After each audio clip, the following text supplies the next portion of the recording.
Good evening, dear listeners. As you settle in for a restful night, I invite you to find a comfortable position, close your eyes, and breathe in deeply, allowing the gentle rhythm of your breath to guide you into a state of tranquility. Tonight, we embark on a journey through time, a journey that may seem, at first glance, to be filled with intricate details and the minutiae of ancient practices. But fear not, for our exploration of the tedious history of ancient Egyptian granary grain inspection protocols and storage rotation schedules will be a soothing balm for your thoughts, leading you toward a peaceful slumber. As the soft shadows of the evening envelop us, let us transport ourselves back to the sun-drenched banks of the Nile, where the ancient civilization of Egypt flourished.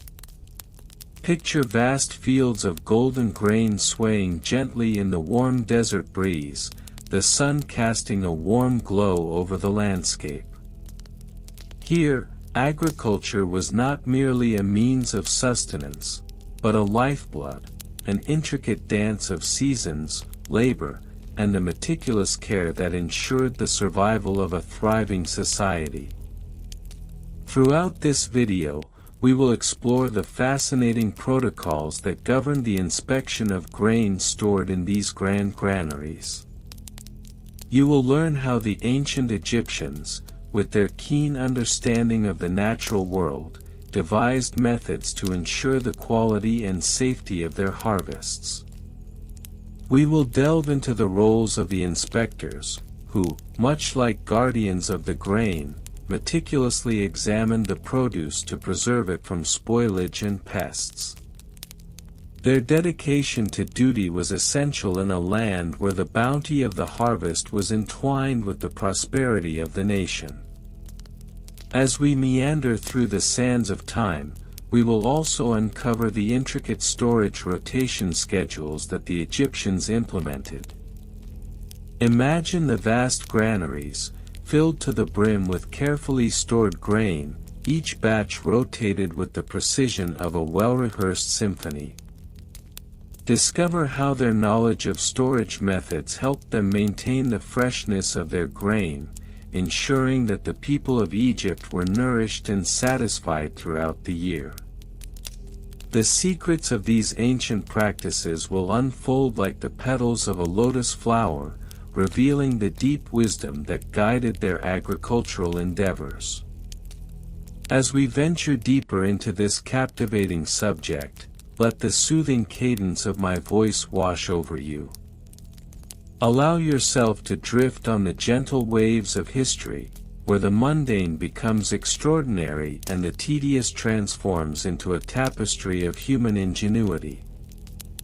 We will reflect on the significance of these practices, how they were interwoven into the daily life of the Egyptians, and the ways in which they mirrored the rhythms of nature itself, a dance of survival, sustenance, and serenity. In closing this introduction, I encourage you to let go of any lingering thoughts or concerns from your day.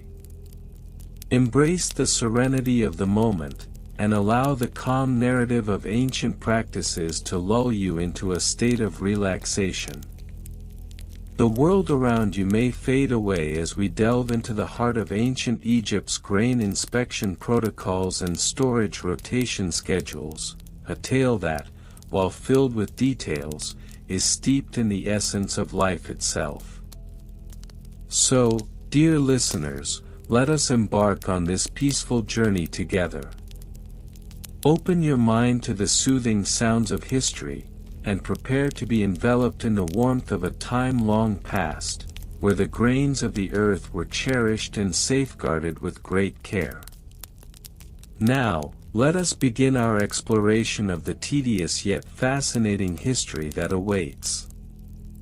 Relax, breathe, and enjoy the journey.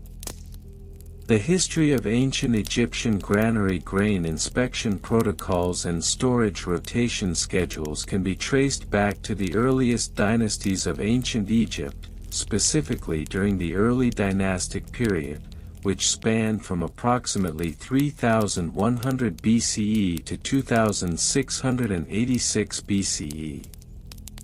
The establishment of these protocols was a critical development in the agricultural practices of the Nile Valley, reflecting the advanced administrative systems that characterized the civilization.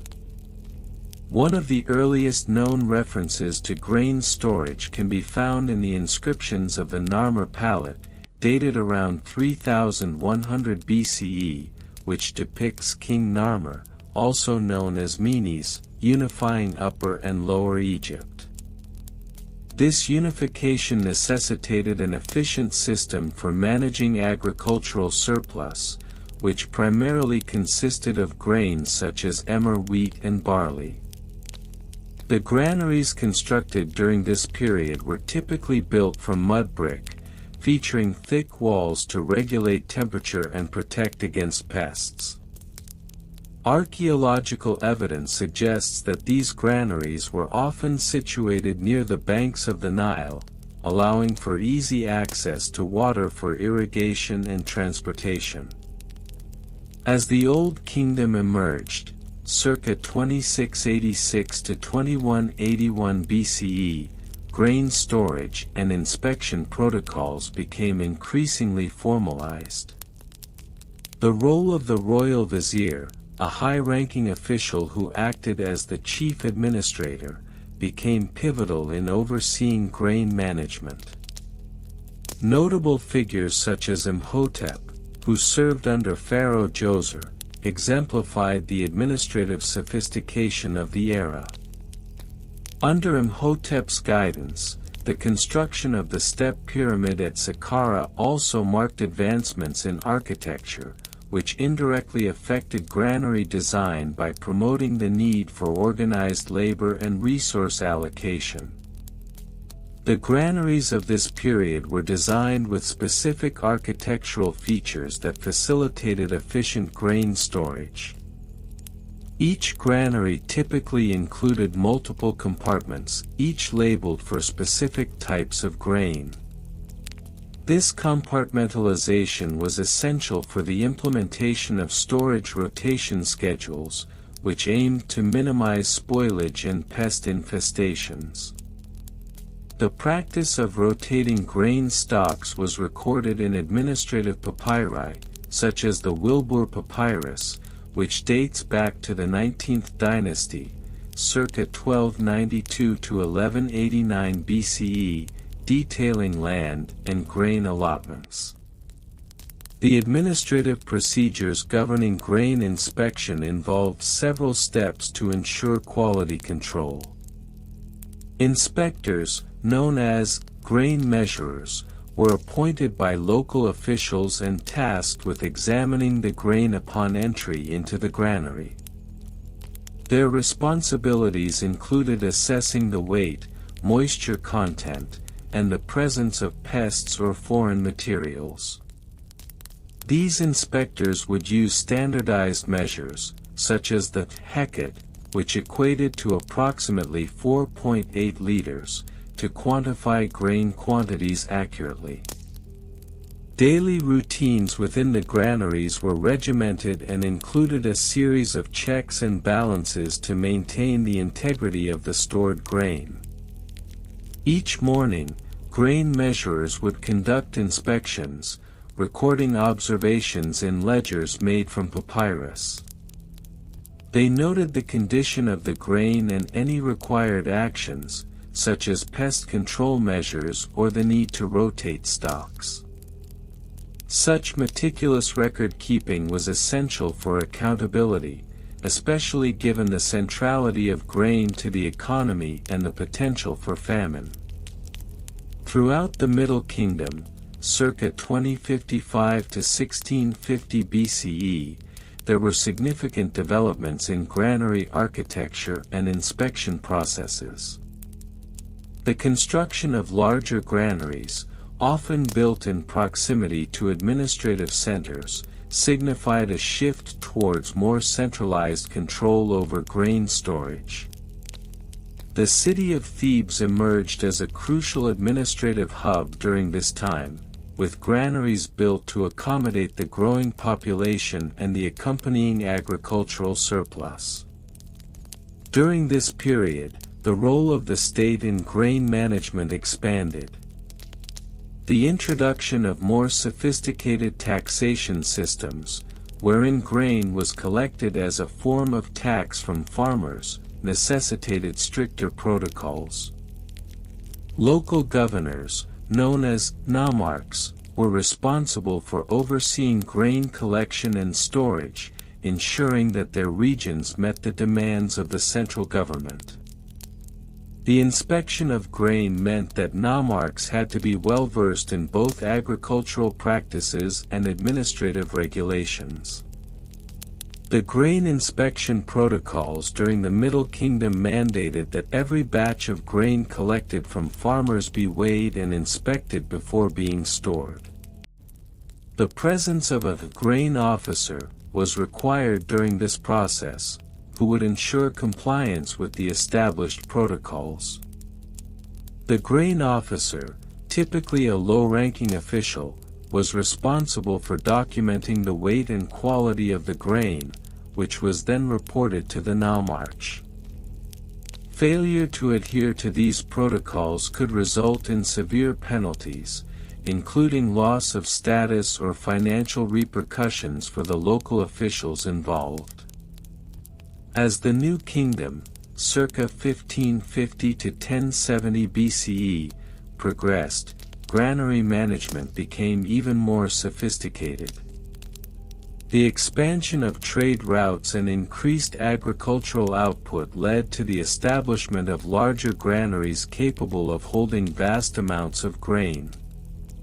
Architectural advancements included the construction of granaries with ventilation systems to reduce moisture levels, thus preserving the quality of the grain. Some granaries even featured raised platforms to prevent water ingress during seasonal floods. The administrative procedures continued to evolve, and grain inspectors began to utilize more advanced measuring tools, including calibrated weights made of stone. The introduction of hieratic numerals in administrative documents facilitated more accurate record-keeping, allowing for better tracking of grain stocks and rotation schedules. The grain rotation system became formalized, with specific guidelines dictating the length of time grain could be stored before being utilized or rotated out. Daily routines in the granaries of the New Kingdom mirrored previous periods but included additional layers of complexity. Grain inspectors were required to attend daily meetings with overseers to discuss grain quality and stock levels. The implementation of a rotation schedule mandated that grain be used in a first-in, first-out manner to minimize spoilage. This practice was particularly important during periods of drought when grain quality could rapidly decline. In the later periods of ancient Egypt, such as the Third Intermediate Period, circa 1070 to 664 BCE, and the Late Period, circa 664 to 332 BCE, the granary systems continue to reflect the administrative practices of previous eras, although they faced challenges due to political fragmentation and foreign invasions. The granaries remained crucial to the economy, and grain inspectors adapted their practices to the changing socio-political landscape. Despite the decline in centralized authority, local administrations maintained a semblance of the established grain inspection protocols, ensuring that grain stocks were monitored and managed, albeit with varying degrees of efficiency. By the time of the Ptolemaic period, 332 to 30 BCE, the granary systems of ancient Egypt had become deeply intertwined with the broader Mediterranean trading networks. Grain storage and inspection protocols persisted, although they were influenced by Hellenistic practices. Granaries were often used as strategic assets, with the Ptolemaic rulers employing grain distribution as a means of securing loyalty from the populace. The administration of grain inspection underwent changes, incorporating aspects of Greek bureaucracy, yet retaining the core principles established during the earlier dynasties. In conclusion, the history of ancient Egyptian granary grain inspection protocols and storage rotation schedules reflects a complex interplay between agricultural practices, administrative sophistication, and socio-political dynamics. From the early dynasties through the Ptolemaic period, the evolution of these systems underscores the importance of grain management in sustaining the ancient Egyptian economy and society. The architectural advancements, administrative procedures, and daily routines developed over millennia reveal a civilization deeply committed to the meticulous regulation of its essential resources, ensuring both the prosperity and stability of its people. Such an intricate and methodical approach to grain storage and inspection remains a testament to the organizational abilities of ancient Egyptians, whose legacy continues to influence agricultural practices to this day. The construction methods and materials used in the granary structures of ancient Egypt reflect a systematic approach to functionality and durability, designed to withstand the environmental challenges of the region. The most prevalent materials for granary construction were mud brick and stone, with mud brick being the more common choice due to its availability and ease of production. Mud bricks, typically measuring 40 cm x 20 cm x 10 cm, were made from a mixture of Nile mud, straw, and water, which were then molded into rectangular shapes and sun-dried. This method of construction allowed for rapid building processes, crucial in a society that relied heavily on agricultural output. Granaries were often elevated above the ground on platforms to prevent water damage from flooding, particularly during the inundation period of the Nile. The bases of these structures were reinforced with stone or clay to provide additional stability. For instance, granaries discovered in the vicinity of the ancient city of Memphis, dating back to the Old Kingdom, circa 2686 to 2181 BCE, demonstrate the use of limestone in their foundation, which provided a solid base for the mud brick walls that rose to an average height of 3 to 4 meters. The roofs were typically flat and constructed using wooden beams, which were covered with mud and reeds to protect the grain from exposure to the elements. Maintenance procedures for these granaries were detailed and methodical, ensuring that the stored grain remained uncontaminated and preserved for long-term storage. The inspection of the granaries was scheduled on a biannual basis, coinciding with the agricultural calendar. During the inspection, the granaries were examined for structural integrity, signs of pest infestations, and moisture accumulation. Should any issues be discovered, immediate repairs were made using mud and straw to patch holes or reinforce weakened areas. To minimize the risk of spoilage, the grain was rotated regularly as part of the storage protocol. This rotation typically occurred every 3 to 6 months, depending on the type of grain stored. For instance, barley, which was common in ancient Egypt, was often rotated more frequently due to its susceptibility to weevils. The rotation process involved emptying a portion of the granary, inspecting the grain for quality, and replacing it with fresh stock, thus ensuring optimal storage conditions.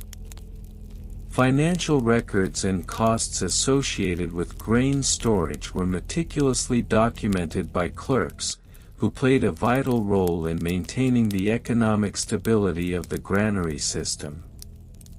These records would include details such as the amounts of grain stored, the dates of inspection, and any expenditures for maintenance or repairs. For example, during the reign of Pharaoh Ramses II, circa 1279 to 1213 BCE, a set of papyrus scrolls was discovered that detailed expenditures for the maintenance of the granaries in the region of Thebes. The scrolls indicated that approximately 150 deban of silver were allocated annually for the upkeep of a single granary, which included labor costs for workers and materials for repairs. The personnel responsible for the management of granaries included a range of job descriptions, each critical to the efficient functioning of the grain storage system.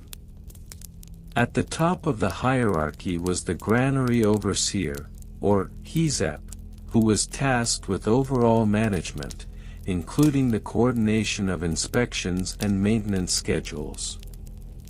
This position required a deep understanding of agricultural practices and grain quality assessments. Below the overseer were the inspectors, who conducted the biannual inspections and documented the conditions of the stored grain. Additionally, the role of the granary laborers was vital. These individuals were responsible for the physical tasks of loading, unloading, and rotating the grain. They were typically organized into teams, each led by a foreman who reported directly to the overseer. Laborers were compensated based on the amount of grain they handled, with records indicating a payment rate of approximately 1 deban of barley per day for their labor. The technical specifications of ancient Egyptian granaries highlight the sophistication of their design and construction. Granaries were typically rectangular, with an average footprint of 10 meters by 5 meters, allowing for efficient use of space. Ventilation was a crucial aspect of the design, thus, small air vents were often incorporated into the upper sections of the walls to allow for air circulation, which helped to regulate temperature and reduce humidity levels within the granary. The granaries were also equipped with access points for loading and unloading grain. These entrances were designed at strategic locations, usually on the sides of the structure, to facilitate easy movement of grain in and out without the need for extensive manual labor. The use of ramps made of mud and clay further simplified this process, allowing for the efficient transfer of grain from the ground to the storage area. In terms of inventory management, ancient Egyptians employed a rudimentary yet effective system of marking and labeling. Bundles of grain were often tied with colored twine and marked with clay tokens indicating the type of grain, quantity, and date of storage. This system of labeling allowed for quick identification and retrieval of specific stocks during the rotation process, minimizing confusion and potential wastage. The organizational structure surrounding the grain storage system also included a series of regulations and protocols that governed the handling of grain. These regulations stipulated specific guidelines for the quality of grain to be stored. Only grain that met particular standards, such as moisture content and absence of pests, was permitted into the granaries. Additionally, strict penalties were imposed for negligence, such as failure to maintain proper inspection schedules or allowing grain to spoil due to inadequate storage practices. In summary, the ancient Egyptian approach to grain storage and inspection reflects a profound understanding of agricultural needs and the importance of systematic management. The construction methods, materials, maintenance procedures, financial records, personnel roles, and technical specifications of granaries all contributed to a robust system that not only supported the civilization's immediate agricultural requirements but also laid the groundwork for future agricultural practices. The meticulous nature of these protocols ensured that grain, the cornerstone of the ancient Egyptian economy, was preserved and managed effectively, fostering a society that thrived on its agricultural bounty. The construction methods and materials used in the granary structures of ancient Egypt reflect a systematic approach to functionality and durability, designed to withstand the environmental challenges of the region. The most prevalent materials for granary construction were mud brick and stone, with mud brick being the more common choice due to its availability and ease of production. Mud bricks, typically measuring 40 cm x 20 cm x 10 cm, were made from a mixture of Nile mud, straw, and water, which was molded into rectangular forms and left to dry in the sun.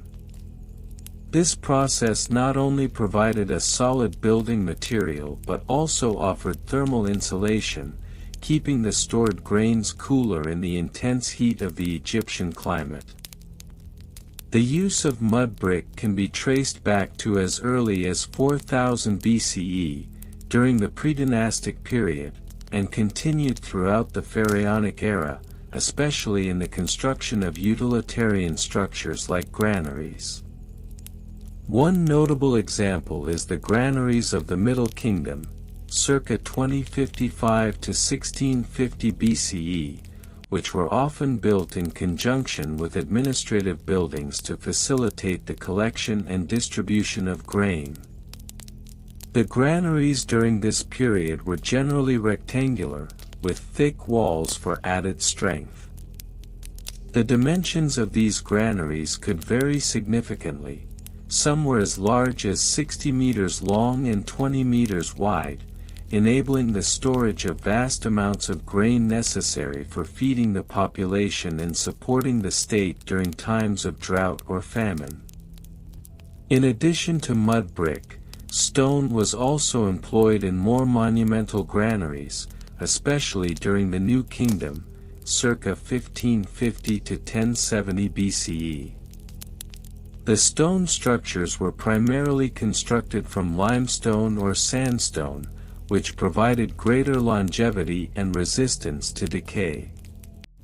A prime example of stone granary construction can be seen in the temple complex of Karnak, where granaries were built to support the religious rituals that required large quantities of grain offerings. These granaries were designed with ventilation in mind, utilizing small openings to allow air circulation, thus preventing spoilage of the grain stored inside. The granary design was not only practical but also reflected a deep understanding of agricultural cycles. Ancient Egyptians utilized a calendar based on the annual flooding of the Nile, which occurred between June and September, bringing nutrient-rich silt to the fields. Consequently, the harvest season typically took place from October to January. Granaries were strategically built near farming areas to facilitate easy transport of the harvested grain.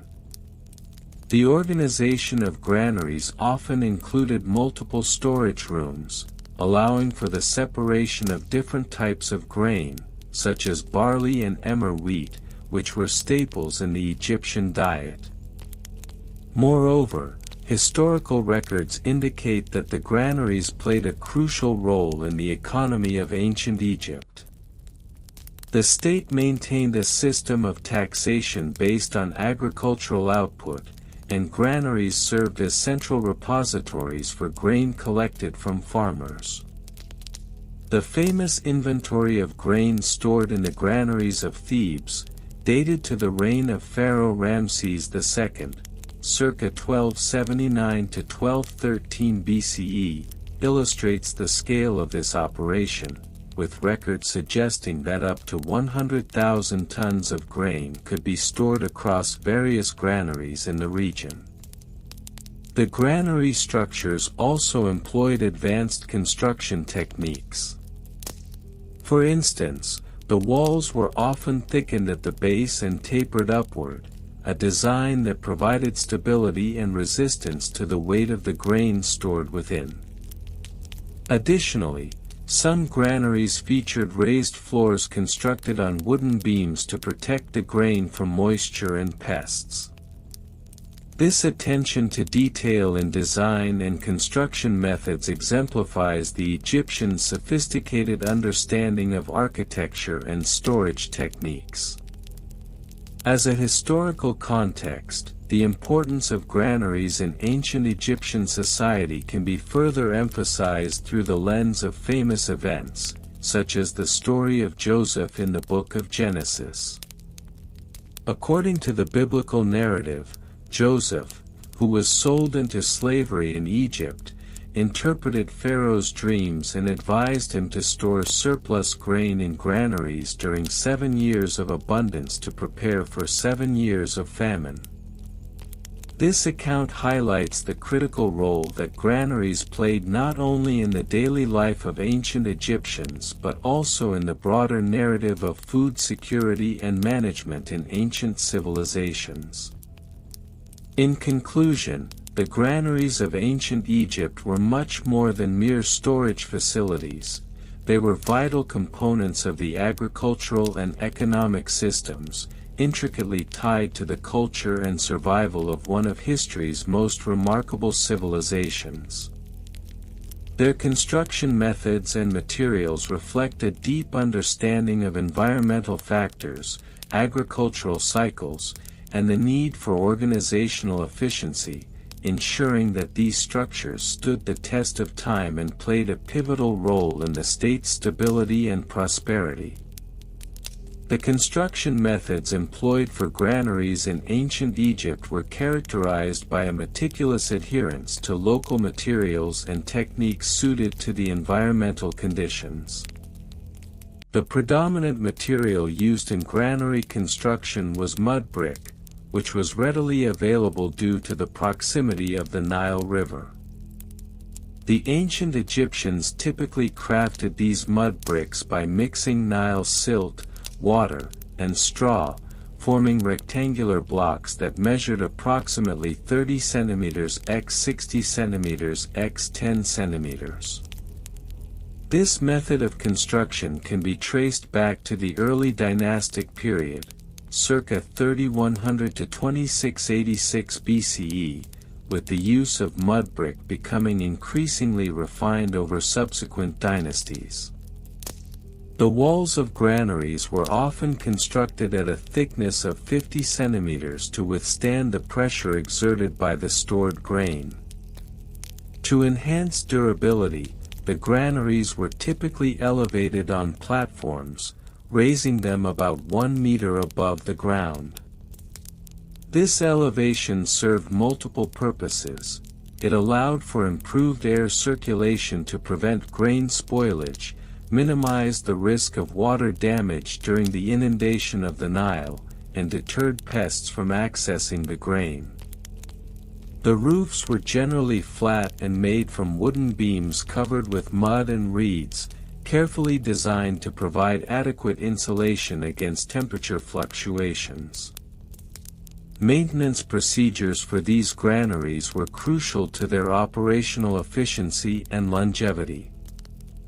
Routine inspections were mandated to identify any structural deficiencies, such as cracks or eroded mud brick, and to assess the integrity of the roofing. Inspections were typically carried out biannually, aligned with the agricultural calendar, specifically before the annual inundation season and prior to the harvest period. Maintenance was conducted by a designated team of workers, known as the granary overseers, who were responsible for ensuring that each granary was free from leaks and pests. In addition to structural maintenance, these overseers implemented regular cleaning protocols, which involved the thorough clearing of any debris or refuse that may have accumulated within and around the granary. Cleaning was performed at least once every 3 months, utilizing tools made from local materials such as wood and reeds. Financial records regarding the construction, maintenance, and operation of granaries were meticulously kept by state officials, reflecting the administrative sophistication of ancient Egyptian governance.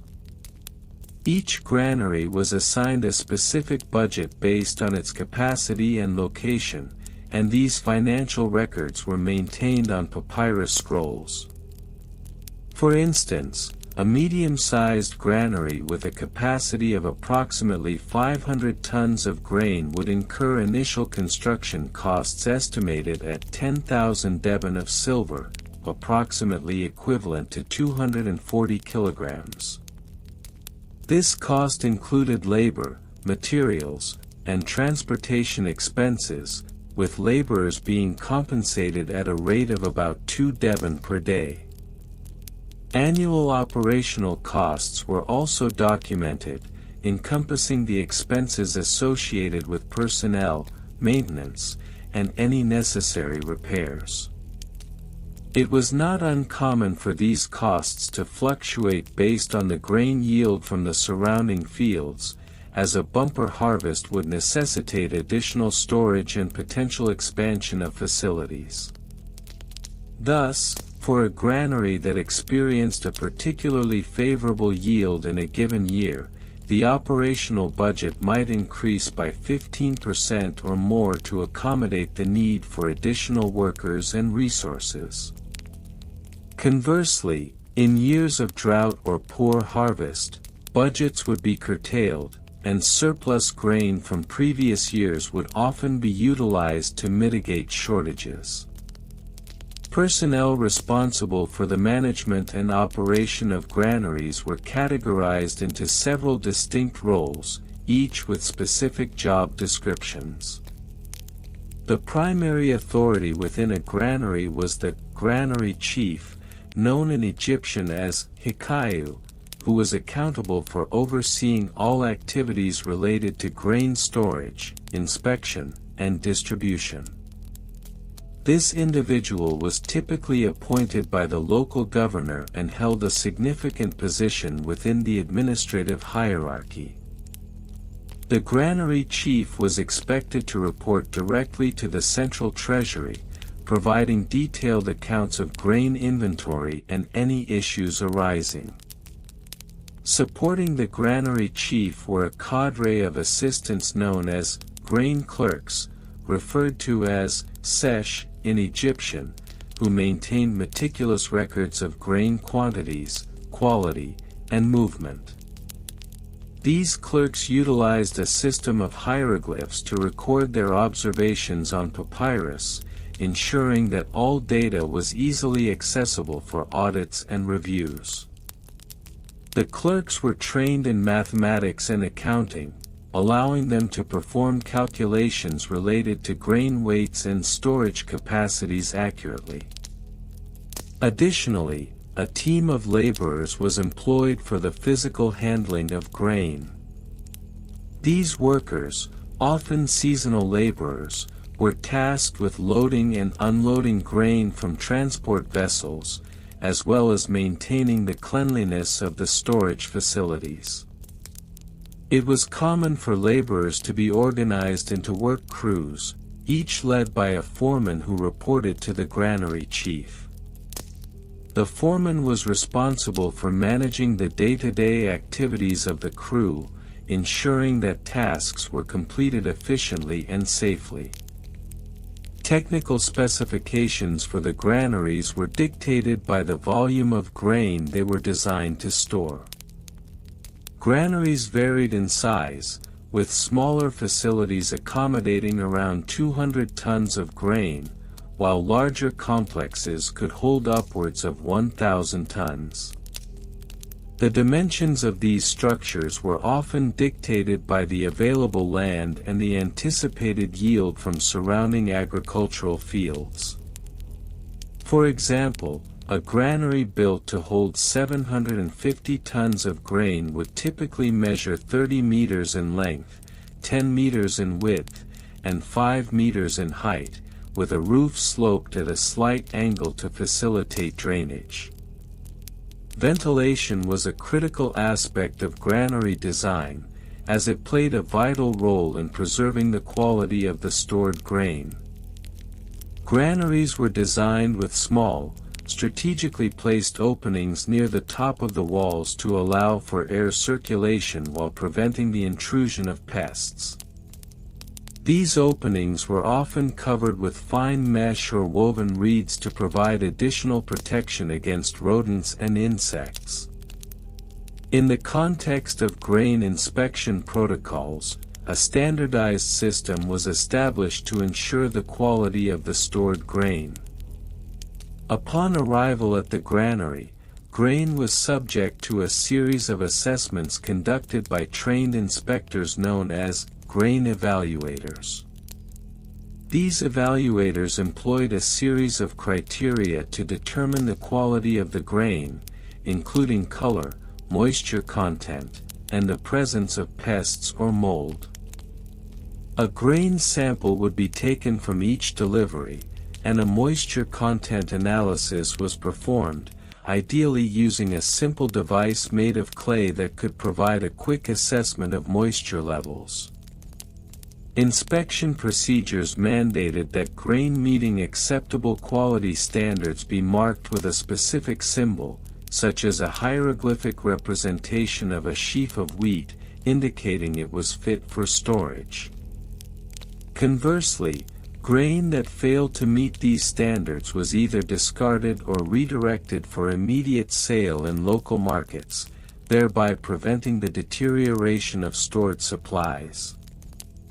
Storage rotation schedules were implemented to maintain grain quality and mitigate the risk of spoilage. This practice involved systematically cycling through stored grain, ensuring that older stock was utilized before newer deliveries. Each granary maintained detailed records of the age of the grain stored within, allowing for an organized rotation schedule to be established. Typically, grain would be rotated on a quarterly basis, aligning with the agricultural calendar to ensure that the freshest grain was always prioritized. In conclusion, the granary system of ancient Egypt exemplified a complex interplay of construction, maintenance, financial management, personnel organization, and technical specifications. Through the meticulous application of established protocols and a deep understanding of agricultural cycles, these structures served as the backbone of the ancient Egyptian economy. Their enduring significance is evident in the stability and prosperity they provided to the state, ensuring that grain storage and inspection were conducted with the utmost precision and diligence. The construction methods and materials utilized in the granaries of ancient Egypt were critically important to their function and durability.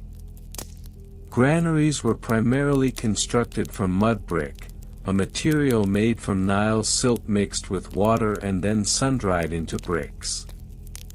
This method of construction was prevalent from around 3000 BCE onwards. The dimensions of the granaries varied, but a typical granary might measure approximately 20 meters in length, 15 meters in width, and stand 5 meters high. Larger complexes could exceed these dimensions significantly, with some granaries reported to be as long as 40 meters. The walls of these structures were often thick, measuring nearly 1 meter in width at the base, tapering slightly as they rose. This design not only provided structural integrity but also helped keep the internal temperature stable, which was essential for the preservation of stored grain.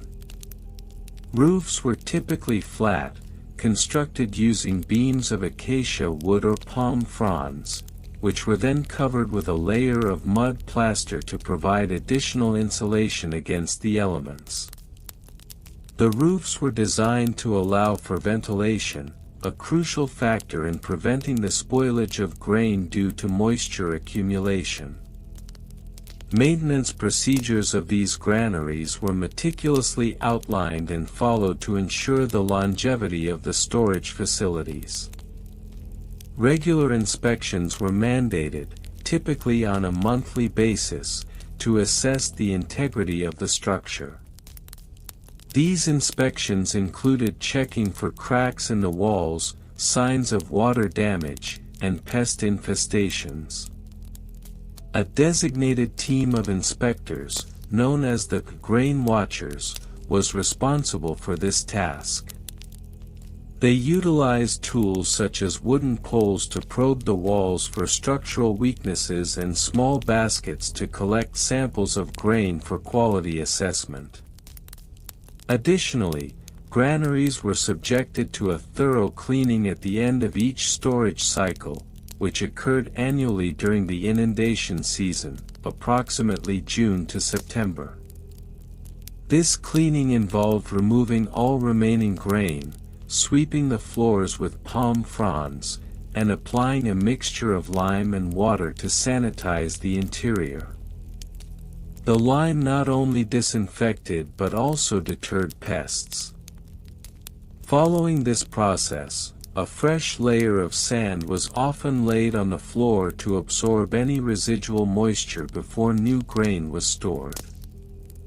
Financial records and costs related to granary operations were meticulously documented.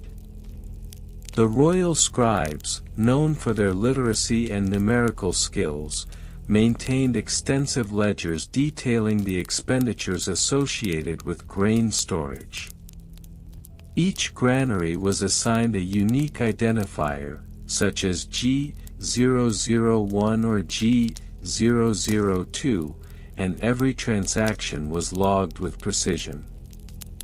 For instance, a record from around 2500 BCE indicates that the construction of granary G005 incurred costs totaling approximately 1,500 deben of silver, a significant amount of state resources at the time.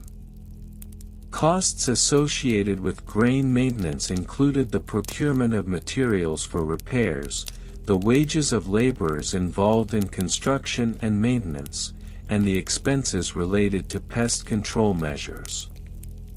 A typical laborer working in grain storage might earn around 5 deben of silver per month, while specialized workers, such as carpenters and masons, could command up to 10 deben. The annual budget for grain inspection and storage operations could exceed 20,000 deben, reflecting the importance placed on food security in the ancient state. The personnel involved in the granary operations encompassed a wide range of job descriptions, each with specific duties and responsibilities. At the top of the hierarchy was the chief granary overseer, a position often held by an individual of considerable status, possibly related to the royal family. This overseer was responsible for the overall management of the granary operations, ensuring that all protocols were adhered to and that the grain was stored efficiently. Beneath the chief granary overseer were the grain watchers, tasked with the inspection and maintenance of the grain supply. These individuals were knowledgeable about the various types of grains, including emmer wheat and barley, and could identify signs of spoilage or pest infestation. Each grain watcher was responsible for a specific section of the granary, conducting regular inspections and reporting their findings to the overseer. Another key role was that of the grain weigher, who was responsible for measuring the quantity of grain stored. This position required a keen eye for detail and an understanding of the weights and measures used in ancient Egypt. Grain was typically measured using a standard weight known as the kite, which weighed approximately 1.5 kilograms. The grain weigher would utilize sets of balances made from wood and stone to ensure accurate measurements, and records of these measurements were diligently logged for financial accountability. Technical specifications for grain storage included strict guidelines on the types of containers used. Granaries employed large clay jars, known as amphorae, to store smaller quantities of grain. These jars were typically around 1.2 meters in height and had a maximum diameter of 0.5 meters. Each jar was sealed with a lid made of reed matting to prevent moisture ingress and pest access. Additionally, large wooden bins were constructed within the granary to hold larger quantities of grain. These bins were designed with slatted bottoms to allow for airflow, further reducing moisture levels. Grain rotation schedules were another critical aspect of the granary's operational protocols. The ancient Egyptians implemented a systematic approach to ensure that older grain was used before newer supplies.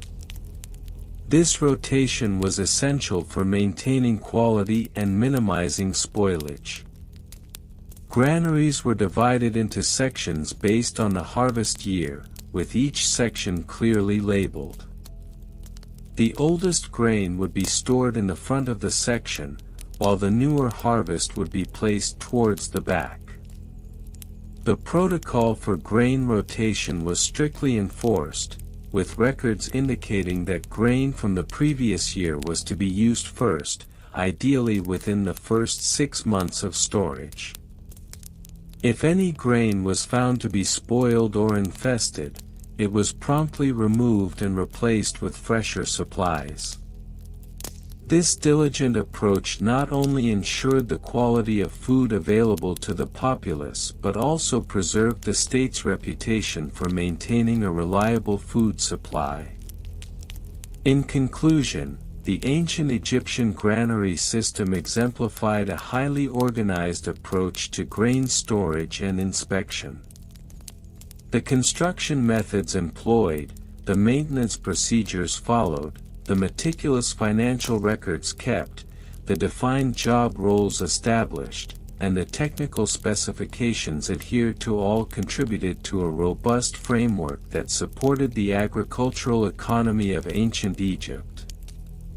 These protocols were not merely bureaucratic exercises, they were essential to the survival and prosperity of the state, highlighting the importance of grain as a cornerstone of ancient Egyptian civilization.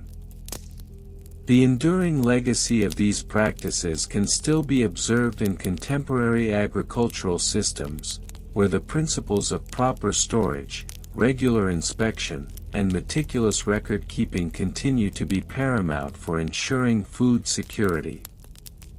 The construction methods and materials utilized in ancient Egyptian granary facilities were characterized by a systematic approach that prioritized durability and functionality. Granaries were primarily constructed from locally sourced materials, with mud brick being the predominant choice due to its availability and thermal properties.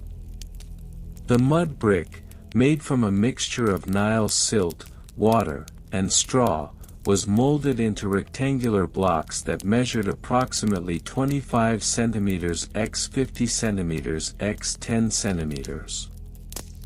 This standardization facilitated the construction process, allowing for uniformity in granary design.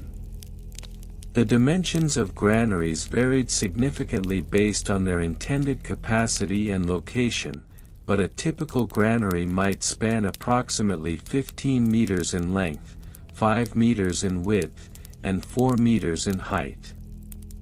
The walls were often built to a thickness of about 50 centimeters, providing structural integrity while also minimizing temperature fluctuations within the storage environment. Roofs were generally flat and constructed using timber beams covered with a layer of mud, which contributed to the regulation of internal humidity. In addition to mud brick, other materials were occasionally employed, particularly in regions where stone was more accessible. Limestone and sandstone were used for the construction of more substantial granary complexes, especially in urban centers such as Thebes and Memphis. These stone granaries, while less common, often featured decorative elements, such as hieroglyphics that detailed the contents and ownership of the grain stored within. Regular maintenance procedures were crucial for the longevity of these granaries. The importance of maintaining a dry and pest-free environment cannot be overstated, as moisture and infestations could lead to the deterioration of stored grain. Maintenance tasks included the annual inspection of the granary structure, which was typically conducted just before the inundation season, around June, when grain was harvested and brought in for storage. During inspections, workers would examine the integrity of the walls, checking for signs of erosion or cracking. Any identified damages would be addressed immediately. For instance, mud brick walls might be repaired using a fresh mixture of Nile silt and straw to seal cracks. The roofs were inspected for leaks, and any sagging beams would be replaced to prevent collapse under the weight of accumulated grain. In terms of pest management, granaries employed several strategies to deter rodents and insects. It was common to place traps made from reed or wood around the perimeter of the granary. Additionally, grain was often stored in clay jars with narrow openings to reduce access for pests. These jars, typically ranging from 30 centimeters to 60 centimeters in height, were sealed with a mixture of clay and vegetable matter to further deter unwanted visitors. Financial records related to the operation of granaries were meticulously kept, reflecting the economic significance of grain storage in ancient Egypt. The accounting system was based on a combination of hieratic and demotic script, where scribes recorded the quantities of grain received, stored, and distributed.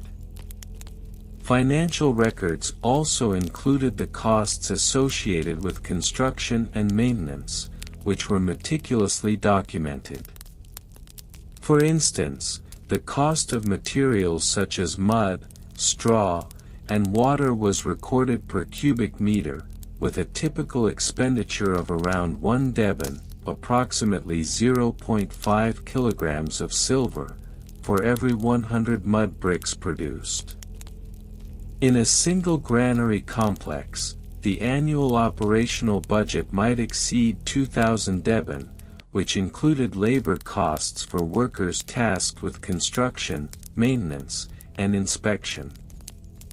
Laborers were typically paid in grain, with a daily wage amounting to approximately 0.5 deben per day. This wage system incentivized workers to maintain a high level of diligence, as their remuneration was directly tied to the efficiency of grain storage and management practices. Personnel involved in the operation of granaries were organized into a hierarchical structure that ensured the smooth functioning of grain inspection protocols and storage rotation schedules. At the apex of this hierarchy was the overseer of the granary, known as the granary chief, whose responsibilities included overall management, strategic planning, and compliance with agricultural regulations set forth by the state. The granary chief was supported by a team of scribes, who meticulously documented all transactions and inventory changes. These scribes were trained in the nuances of record-keeping and could read and write hieratic script, a skill that was highly valued in ancient Egyptian society. Beneath the granary chief were a series of foremen, each responsible for specific aspects of granary operations. For instance, one foreman might oversee the intake of grain, ensuring that quality control measures were upheld during the harvesting and initial storage phases.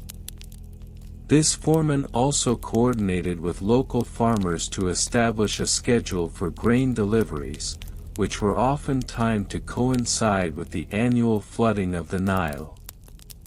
Other foremen included those responsible for pest management, maintenance, and the rotation of stored grain. The rotation schedule was particularly critical. Grain older than 1 year was prioritized for distribution, as it was believed that older grain was more susceptible to spoilage and infestations. A typical rotation schedule might involve an inspection every 3 months, where grain was assessed for quality, and any older stocks were earmarked for immediate use. Technical specifications for grain storage indicated that granaries maintained an average humidity level of around 15% to 20%, which was ideal for preserving grain quality. This was achieved through careful monitoring of the internal environment. The use of small ventilation openings, typically measuring 10 cm x 10 cm, allowed for air circulation, further stabilizing humidity levels. Additionally, the height of grain piles within the granary was crucial. It was advised that grain be stored in mounds no higher than 1.5 meters to prevent condensation and ensure even airflow. Furthermore, the internal layout of the granary was designed for optimal efficiency. Granaries were often divided into sections, each designated for different types of grain. Wheat, barley, and emmer were common staples. Each section was clearly marked with hieroglyphics indicating its contents, and the use of wooden pallets elevated the grain off the ground, reducing the risk of moisture absorption from the earth. The meticulous nature of ancient Egyptian granary grain inspection protocols is evidenced by the existence of detailed inventories. These records included information on the source of the grain, the date of receipt, and the expected duration of storage. Each entry was recorded with precision, often including the name of the individual responsible for the grain's transport and storage. This level of detail not only ensured accountability but also provided valuable data for future agricultural planning. In conclusion, the ancient Egyptian granary system exemplified a highly organized and methodical approach to grain storage and management. Through the use of durable construction materials, rigorous maintenance procedures, and a well-defined personnel structure, ancient Egyptians established protocols that not only safeguarded their food supply but also contributed to the overall stability of their economy. The financial records, job descriptions, and technical specifications detailed herein reflect a sophisticated understanding of agricultural management that laid the groundwork for subsequent generations. The tedious history of ancient Egyptian granary grain inspection protocols and storage rotation schedules. Part 6: Regional Variations and Comparisons.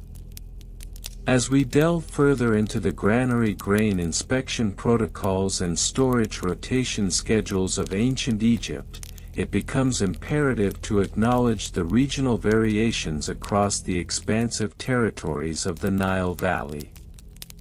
Each nome, or administrative district, exhibited distinct agricultural practices influenced by both geography and local governance.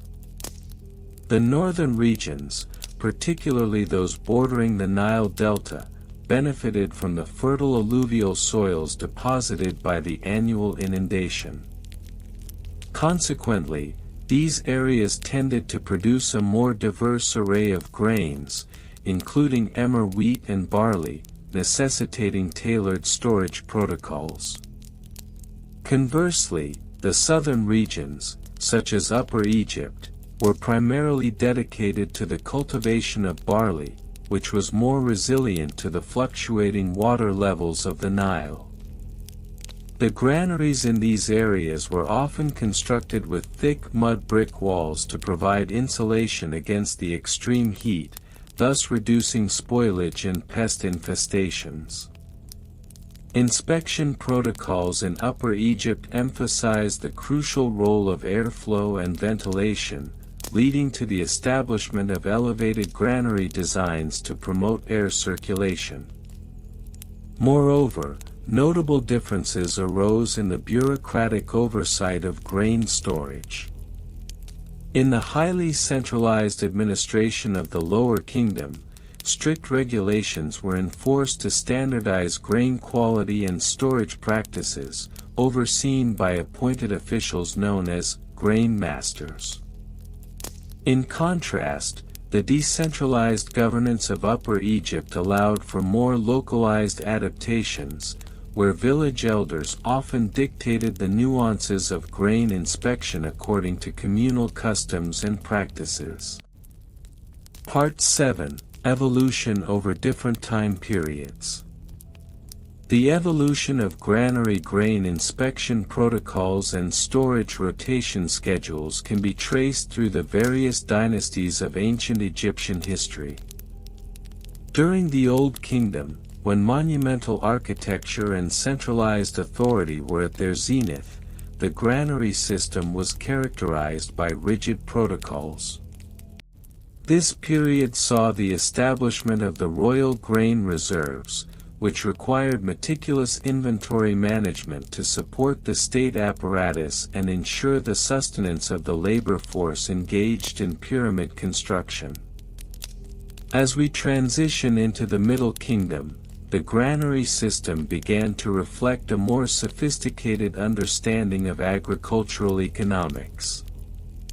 The introduction of the grain tax mandated that farmers contribute a portion of their harvests to state granaries, necessitating an expansion of inspection protocols to ensure the accuracy of collected grain. Innovations in storage techniques, such as the introduction of clay jars for smaller grain batches, allowed for better preservation, while the rotation schedules adapted to accommodate the varying harvest cycles across different regions.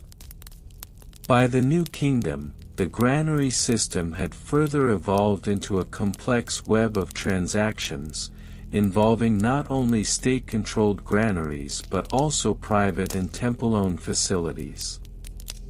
The bureaucratic apparatus became increasingly intricate, with specialized officials tasked with overseeing grain quality and quantity.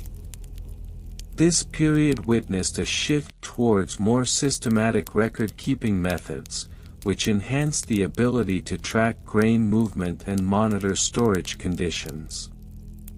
Part 8: Bureaucratic Regulations and Laws. The bureaucratic framework governing grain inspection protocols and storage schedules was codified in a series of regulations and laws that reflected the importance of grain as a staple of the Egyptian economy. Central to these regulations was the grain law, which mandated the establishment of a hierarchical inspection process. Granaries were required to undergo regular assessments by appointed officials, who would evaluate the grain based on criteria such as moisture content, pest infestation, and overall quality. Furthermore, the laws stipulated the creation of a grain ledger, a record-keeping document that cataloged the incoming and outgoing grain, along with detailed notes on the results of inspections. This ledger served not only as a financial record but also as a legal document to resolve disputes regarding grain quality or quantity. The meticulous attention to detail encouraged a culture of accountability among grain inspectors, who were often held personally liable for discrepancies. In addition to these regulations, specific penalties were outlined for violations. Instances of negligence in inspection could result in monetary fines or loss of position, while more egregious offenses, such as the deliberate tampering with grain records, could lead to severe repercussions, including imprisonment. The meticulous nature of these bureaucratic regulations reflects the overarching importance of grain as both a commodity and a means of maintaining social order. Part 9. Supply Chain and Logistics. The supply chain and logistics of ancient Egyptian grain management were intricate and multifaceted. The grain supply chain began with the cultivation of crops, followed by harvesting, threshing, and winnowing before the grain reached the granaries. Each step in this process required careful coordination to ensure efficiency and quality preservation. Transportation of grain was a significant logistical challenge, particularly given the limited infrastructure of the time. Most grain was transported along the Nile River using flat-bottomed boats known as barges. These vessels were designed to carry large quantities of grain, with load limits determined by the size and buoyancy of the boat. The journey from the fields to the granaries often involved careful timing to coincide with the inundation cycle, which dictated when grain could be harvested and transported. Once at the granaries, the grain underwent further inspection before being allocated into specific storage compartments based on type and quality. The granary layout was meticulously designed to facilitate easy access to various grain types, with designated pathways to minimize contamination and promote airflow. Moreover, the rotation schedules were established to ensure that older stock was utilized before newer harvests, thus preventing spoilage and waste. The logistics of grain distribution extended beyond the granaries, as officials were often tasked with reallocating grain for various purposes, such as domestic consumption, trade, or state provisioning during times of famine. This necessitated a comprehensive understanding of regional supply and demand dynamics, as well as the ability to respond rapidly to changing conditions. Part 10. Record-keeping methods. Record-keeping methods in ancient Egypt, particularly concerning grain inspection and storage, were both sophisticated and methodical. The primary medium for documentation was papyrus, a durable material made from the pith of the papyrus plant, which was abundant along the Nile. Scribes, who played a critical role in the administration, were trained in the art of hieroglyphics and hieratic script to accurately record grain transactions and inspection results. The granary records frequently included detailed descriptions of grain quality, including color, size, and any signs of infestation.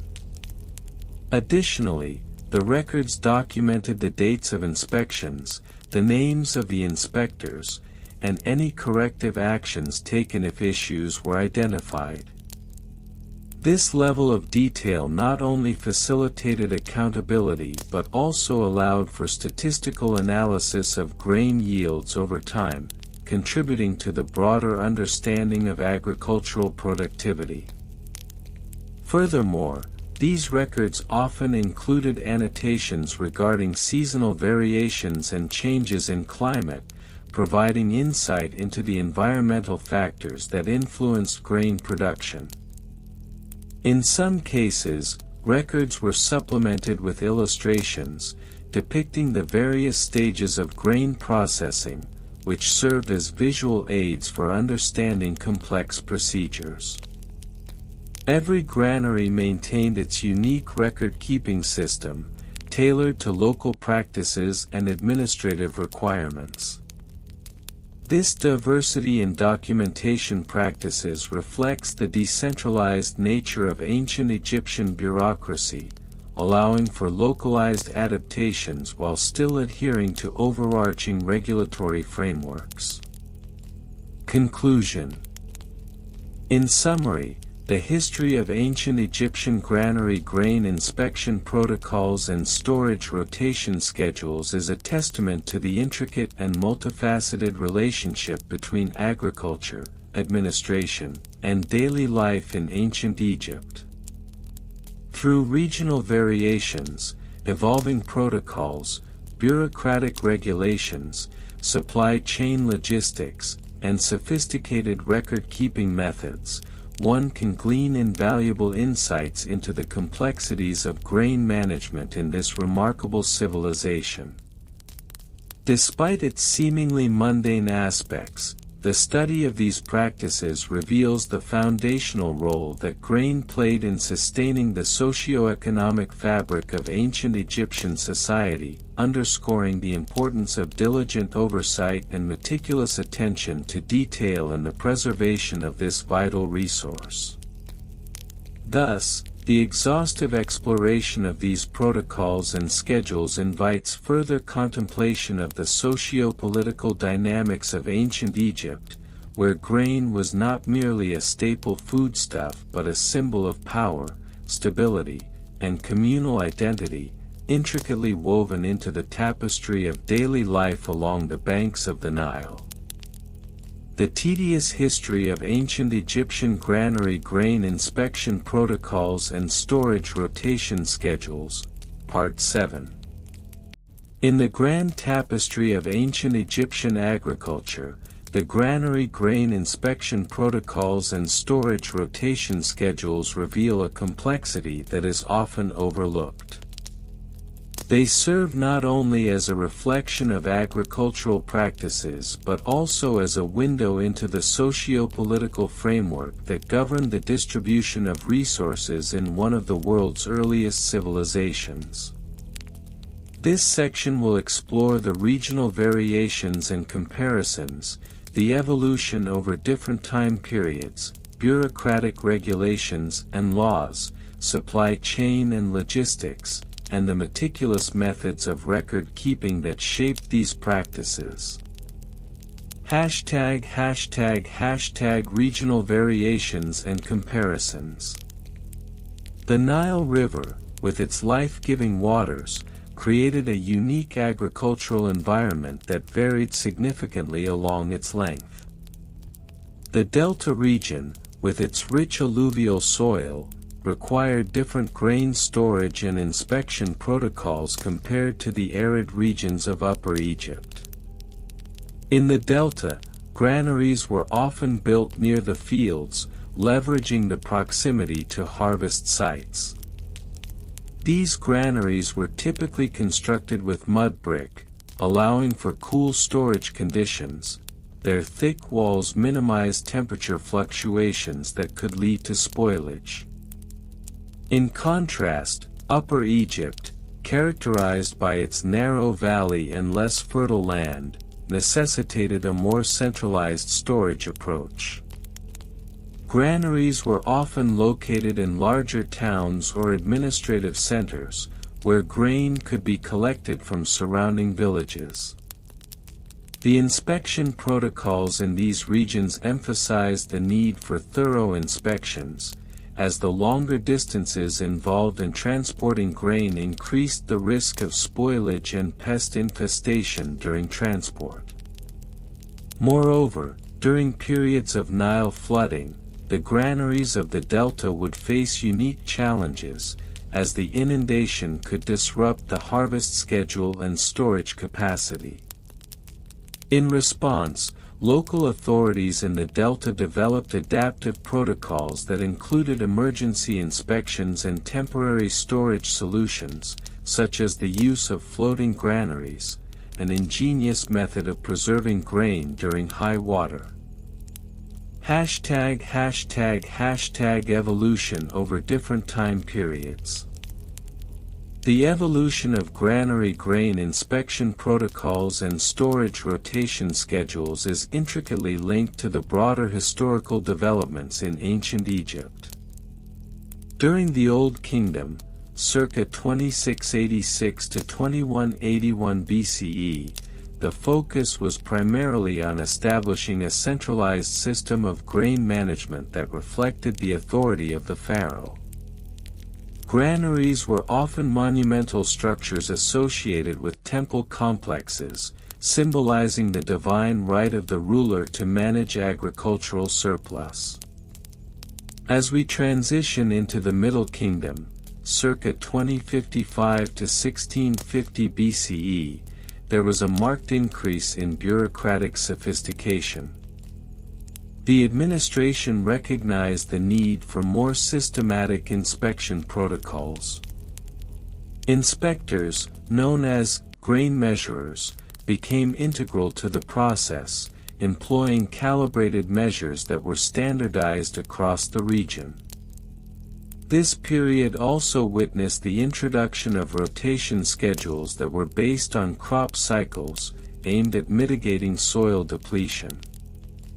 Granaries began to incorporate designated sections for different types of grain, such as emmer wheat and barley, each subject to specific rotation practices to ensure optimal yield. By the time of the New Kingdom, circa 1550 to 1070 BCE, the complexity of grain storage and inspection had reached new heights. The increased military campaigns and the expansion of trade networks necessitated a more robust logistical framework. Grain was not only a staple food but also a critical commodity for trade, and the protocols evolved to reflect this dual role. The introduction of papyrus for record-keeping allowed administrative officials to track grain stocks and inspection results with unprecedented accuracy. The granaries, once merely functional, became emblematic of the wealth and power of the state. ###bureaucratic regulations and laws. The bureaucratic underpinnings of grain storage in ancient Egypt were both intricate and stringent. The state established a series of laws and regulations governing grain management, which were codified in various administrative decrees. These regulations dictated the frequency of inspections, the qualifications required for grain inspectors, and the penalties for non-compliance. Grain inspectors were tasked not only with measuring the quantity of grain but also with assessing its quality. They employed several methods, including visual inspections and tactile assessments, to determine the presence of pests or spoilage. The laws mandated that any grain found to be substandard was to be marked and removed from the stock, a practice that ensured that only the highest quality grain was distributed. Additionally, the administrative hierarchy was essential in the enforcement of these regulations. Local governors, known as nomarchs, were responsible for overseeing the granaries within their jurisdictions. They were expected to report regularly to higher authorities in Thebes or Memphis, providing detailed accounts of grain stocks and inspection outcomes. This multi-tiered bureaucratic structure enabled a level of oversight that minimized corruption and ensured compliance with state regulations. ###supply chain and logistics. The granary system in ancient Egypt was not merely an isolated component of agriculture, it was part of a larger supply chain and logistics network that facilitated the movement of grain from fields to granaries and eventually to consumers. The logistics of grain transport were critical, especially given the seasonal variations in the Nile's inundation and the subsequent harvest. Transporting grain from rural fields to central granaries often involved a combination of human labor and animal power. Donkeys and oxen played a crucial role in moving grain, particularly in the more rugged terrains of Upper Egypt. The pathways used for transport were carefully planned to avoid the more treacherous sections of the land, and the timing of transport was often synchronized with the flooding cycle of the Nile, ensuring that grain was moved swiftly before the waters cut off access. Once the grain reached the granaries, it was stored in large clay jars or bins, each meticulously labeled to indicate the type of grain and the date of storage. This labeling was crucial for maintaining the accuracy of rotation schedules, which dictated that older grain should be used first to prevent spoilage. The logistics of grain storage required careful planning, as the rotation schedules were designed to maximize efficiency while minimizing waste. Record-keeping methods. Record-keeping was an essential aspect of the grain inspection and storage process in ancient Egypt. With the advent of hieroglyphic writing and later, hieratic script on papyrus, the methods of recording grain stocks, inspection results, and rotation schedules became increasingly sophisticated. Scribes were trained specifically for the task of record-keeping, ensuring that all information was meticulously documented and preserved. Grain inspectors would often create detailed logs after each inspection, noting not only the quantity and quality of the grain but also any anomalies encountered during the process. These logs were then compiled into larger administrative records, which provided a comprehensive overview of grain management across regions. The meticulous nature of these records allowed for trend analysis over time, enabling administrators to make informed decisions regarding grain distribution and storage practices. In addition to written records, ancient Egyptians employed various mnemonic devices, such as tally sticks, which were used to keep track of grain quantities on a more immediate basis. These sticks were often marked with notches, each representing a specific quantity of grain, and they served as a quick reference for inspectors during their rounds. The importance of accurate record-keeping cannot be overstated, as it was essential for maintaining the delicate balance of supply and demand. In times of famine or surplus, the records enabled the state to respond swiftly, redistributing grain where it was needed most and ensuring the stability of the economy.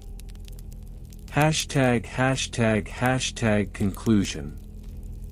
In conclusion, the granary grain inspection protocols and storage rotation schedules of ancient Egypt reveal a level of sophistication that belies their seemingly mundane nature. From the regional variations that adapted to local conditions, to the evolution of practices over different historical periods, and the intricate web of bureaucratic regulations, supply chain logistics, and meticulous record-keeping methods, these protocols were foundational to the stability and prosperity of ancient Egyptian society. They served not only as a means of managing agricultural surplus but also as a cornerstone of the socio-political framework that underpinned one of history's most remarkable civilizations. The study of these practices, while perhaps tedious, offers invaluable insights into the complexities of ancient Egyptian life and the enduring legacy of their agricultural innovations. The Tedious History of Ancient Egyptian Granary Grain Inspection Protocols and Storage Rotation Schedules, Part 8. Regional Variations and Comparisons. The granary grain inspection protocols and storage rotation schedules in ancient Egypt were not uniform across the entire region. Instead, they reflected the unique agricultural conditions, cultural practices, and administrative structures of various localities. The Nile River, a lifeblood for the Egyptian civilization, created a diverse ecological tapestry along its banks, which significantly influenced the granary practices. In Upper Egypt, characterized by its mountainous terrain and narrow valleys, grain cultivation was often limited to the fertile areas adjacent to the river. Here, the granary systems were typically smaller and more localized, with individual farmers or small cooperatives overseeing grain quality and storage. Inspection protocols tended to be informal, relying heavily on community trust and the reputation of local granary overseers. The reliance on communal practices was reflected in the grain rotation schedules, where farmers would often share resources and rotate their grains collectively to ensure a steady supply while maintaining soil health. Conversely, Lower Egypt, with its expansive delta region, saw the establishment of larger granaries that catered to a more extensive administrative framework. The granaries in cities such as Alexandria were monumental structures, designed to store vast quantities of grain, ensuring that the urban population and the military were adequately supplied. Here, the inspection protocols were codified into bureaucratic regulations, with appointed inspectors, often referred to as grain overseers, who were responsible for enforcing strict standards of quality. The granary rotation schedules in Lower Egypt were meticulously documented, with records maintained to track the aging of grain stocks and to determine the optimal times for redistribution. The differences in agricultural practices between Upper and Lower Egypt also extended to the types of grain stored. While wheat was the predominant grain in the north, barley dominated the south, leading to variations in inspection protocols that emphasized different criteria. For instance, the moisture content required for barley storage was more stringent due to its susceptibility to spoilage in humid conditions, necessitating specialized handling procedures that contrasted sharply with those applied to wheat. Evolution over different time periods. The evolution of granary grain inspection protocols and storage rotation schedules in ancient Egypt reflects broader socio-political changes throughout the dynastic periods. During the Old Kingdom, circa 2686 to 2181 BCE, the nascent bureaucratic systems were relatively rudimentary. Granaries were primarily managed by local officials who reported directly to the pharaoh, and the protocols were often simplistic, focusing mainly on the quantity of grain stored rather than quality control measures.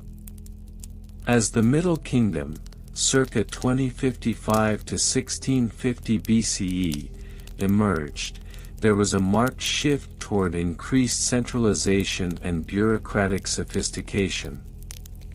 This period saw the introduction of more systematic inspection protocols, driven by the need to support a growing population and expanding trade networks.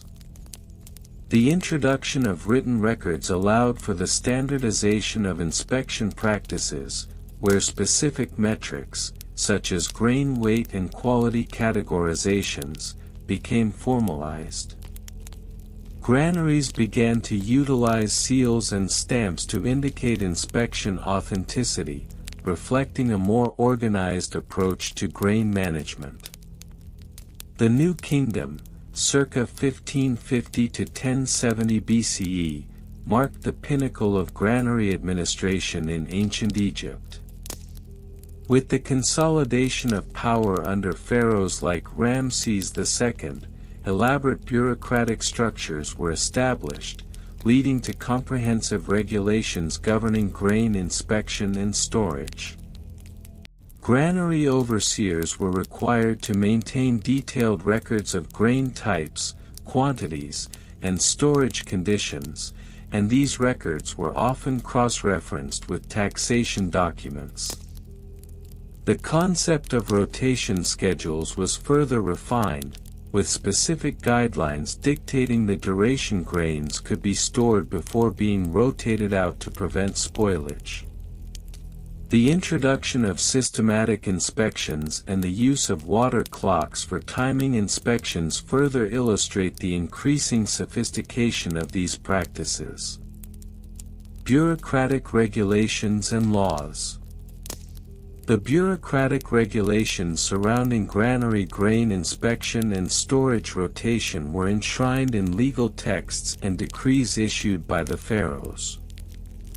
These regulations served to establish a framework within which granary operations could function effectively, ensuring both the sustainability of grain supplies and the accountability of those overseeing the processes. The Grain Law of the New Kingdom, for instance, stipulated that all granaries must undergo inspection at regular intervals, with records to be submitted to the central administration. One notable aspect of these regulations was the establishment of penalties for non-compliance. Granary overseers who failed to adhere to the inspection protocols faced fines, which could be imposed in the form of additional grain levies or labor obligations. This system of accountability ensured that overseers maintained high standards, as their livelihoods depended on their ability to manage grain effectively. Moreover, the regulations dictated the types of materials permissible for granary construction. Granaries had to be built with specific architectural features that facilitated airflow, thereby reducing the risk of spoilage due to moisture accumulation. The use of mud brick, a common building material in ancient Egypt, was mandated to ensure structural integrity and longevity, while the incorporation of sloped roofs was required to prevent water collection. The laws also extended to the treatment of grain pests and spoilage. Guidelines specified the acceptable methods for pest control, which included the use of natural repellents derived from local flora. Such regulations reflected an understanding of ecological balance and the need for sustainable practices in grain management. Supply chain and logistics. The supply chain for grain within ancient Egypt was a complex system involving multiple stakeholders, including farmers, granary overseers, transport workers, and merchants. The logistics of grain movement were carefully orchestrated, particularly during harvest season when the influx of grain to granaries peaked. Grain was typically transported from fields to granaries using a combination of boats and donkey carts. The Nile River played an instrumental role in this supply chain. Grain was loaded onto reed boats and transported downstream, where it was offloaded at designated granary docks. The capacity of these boats was standardized, with a typical vessel designed to carry approximately 1 ton of grain. This standardization facilitated efficiency, as transport workers could predict the number of trips required to move a specific harvest amount. Upon arrival at granaries, grain was subjected to initial inspections to assess quality and weight. These inspections were often conducted in the presence of farmers, who had a vested interest in ensuring that their produce was accurately evaluated. Following inspection, grain was weighed on large balance scales, a practice that showcased the importance of precision in the grain supply chain. The weight of grain was recorded meticulously, with the granary overseer maintaining logs that detailed the quantity received, the date of receipt, and the origin of the grain. Once stored, the grain was organized according to type and quality, with a specific rotation schedule implemented to ensure that older stocks were utilized before newer ones. This rotation was critical for maintaining grain quality, as older grain was more susceptible to spoilage and pest infestations. The logistics of rotation were further complicated by seasonal variations. During the inundation period, granaries often faced challenges in accessing certain stocks due to flooding, necessitating adaptive management strategies. Record-keeping methods. The significance of record-keeping in ancient Egyptian granary management cannot be overstated. The meticulous documentation of grain inspections, storage conditions, and rotation schedules was paramount to ensuring operational efficiency and accountability. Hieratic and later demotic scripts were employed to document these records, often inscribed on papyrus scrolls or carved into stone tablets. Granary overseers utilized a range of record-keeping methods, including tally sticks and clay tablets, to keep track of grain movements. Tally sticks, which featured notches indicating quantities, offered a quick reference for overseers. Clay tablets, on the other hand, provided a more durable medium for detailed records of grain types and conditions. The use of seals to authenticate records further underscored the importance of trust and verification in this bureaucratic system. The records maintained by granary overseers were not solely for internal use, they were often submitted to higher administrative authorities for review. This hierarchical reporting structure ensured that grain management was subject to oversight, thereby enhancing accountability at every level. The records were also instrumental in trade negotiations, as merchants relied on accurate documentation to assess the availability and quality of grain for sale. In conclusion, the history of ancient Egyptian granary grain inspection protocols and storage rotation schedules is a testament to the complexities of agricultural management in a civilization that relied heavily on its grain supply.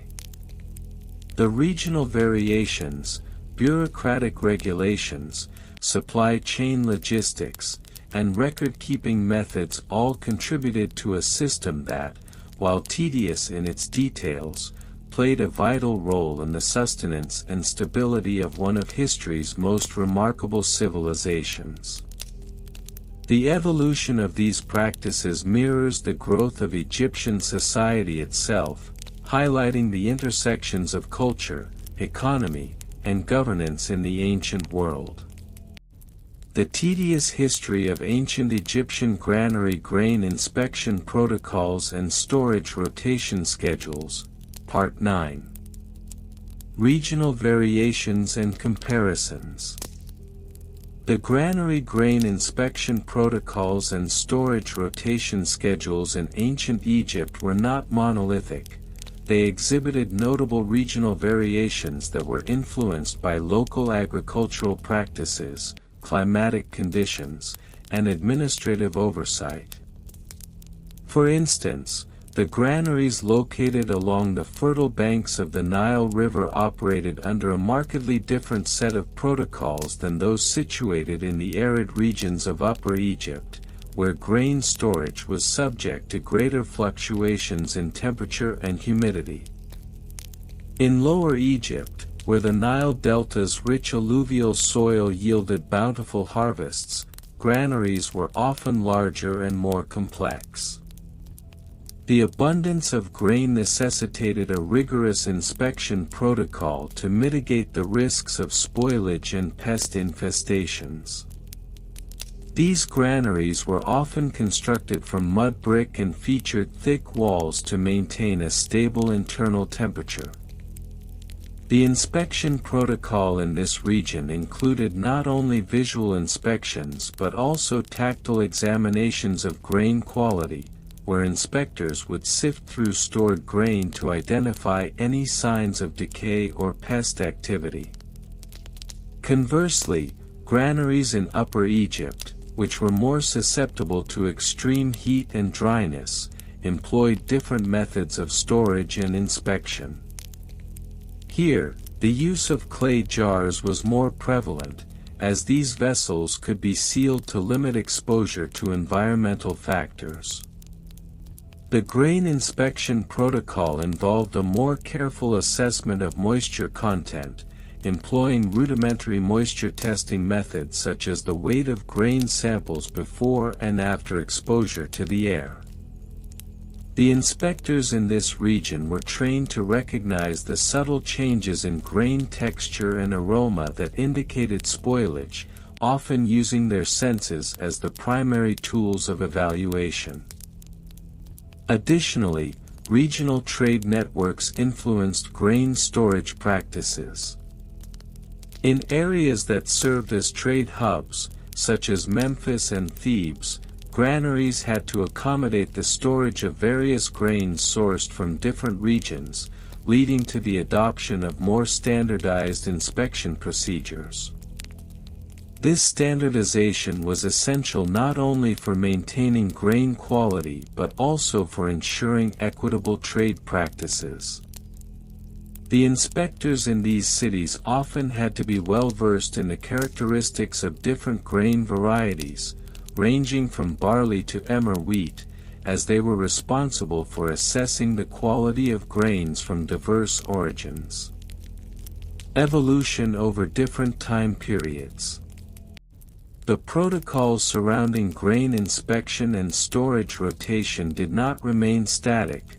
They evolved significantly over the course of ancient Egyptian history, reflecting broader trends in governance, agricultural practices, and technological advancements. During the Old Kingdom, circa 2686 to 2181 BCE, granary management was relatively rudimentary, relying heavily on manual inspection and basic storage techniques. The grain was typically stored in open-air facilities, protected from direct sunlight by simple thatched roofs. The lack of systematic rotation schedules often led to significant losses due to spoilage, particularly in the sweltering summer months. By the Middle Kingdom, circa 2055 to 1650 BCE, there was a marked evolution in granary management practices. The centralization of the state and the establishment of more formal bureaucratic structures allowed for the development of standardized grain inspection protocols. Inspectors were appointed by the pharaoh, and their roles became more formalized, leading to the establishment of training programs that emphasized the importance of both quality control and inventory management. This period also saw the introduction of more sophisticated storage technologies, including sealed clay containers and better ventilation systems to minimize spoilage. The New Kingdom, circa 1550 to 1070 BCE, further refined these practices, incorporating more advanced agricultural techniques and a deeper understanding of grain preservation. The use of hieroglyphic record-keeping became more widespread, allowing inspectors to document their findings with greater accuracy. This era also witnessed the establishment of regular training for inspectors, who were often selected from among the local populace and who underwent rigorous examinations to ensure their competence. Additionally, the rotation schedules became highly formalized, with specific timelines established to dictate when different grains should be rotated out of storage to prevent long-term degradation. Bureaucratic regulations and laws. The bureaucratic framework governing granary grain inspection protocols and storage rotation schedules was indeed labyrinthine, reflecting the complexity of ancient Egyptian society. The pharaoh, as the supreme ruler, issued edicts that established overarching regulations regarding grain management, which were then disseminated to local officials through a hierarchical system of governance. These edicts often mandated specific inspection frequencies, the qualifications of inspectors, and the penalties for non-compliance. Local governors, known as nomarchs, played a pivotal role in enforcing these regulations at the regional level. They were responsible for appointing inspectors, often selecting individuals with familial ties to local agrarian communities, thereby ensuring a level of trust and accountability. The nomarchs also had the authority to impose fines or other penalties on granary overseers who failed to adhere to the established protocols, which created a system of checks and balances intended to maintain grain quality and prevent corruption. Moreover, the legal framework surrounding grain inspection included provisions for dispute resolution. In cases where the quality of grain was contested, whether between traders, farmers, or granary overseers, local courts would convene to adjudicate the matter. Inspectors often served as expert witnesses, providing testimony based on their assessments of grain quality and adherence to inspection protocols. The outcomes of these disputes could have significant financial ramifications, thereby incentivizing compliance with the established regulations. The documentation associated with these bureaucratic processes was extensive. Granary officials were required to maintain detailed records of inspections, inventory levels, and rotation schedules. These records were often inscribed on papyrus scrolls or carved into stone tablets, reflecting a commitment to transparency and accountability within the grain management system. Supply chain and logistics. The supply chain and logistics surrounding grain management in ancient Egypt were remarkably intricate, encompassing the entire journey of grain from harvest to storage, inspection, and eventual distribution. The process began with the harvest, which was typically conducted during the inundation period when the Nile flooded its banks, enriching the soil with nutrient-laden silt. Once harvested, grains were transported to local granaries, often via a network of waterways and roads that facilitated the movement of agricultural products. The granaries themselves functioned as central hubs within this supply chain, where grains would be sorted, inspected, and stored. Upon arrival at the granary, the grain would undergo an initial inspection to ascertain its quality and readiness for storage. This initial assessment included checking for moisture levels, pest infestations, and any signs of damage incurred during transport.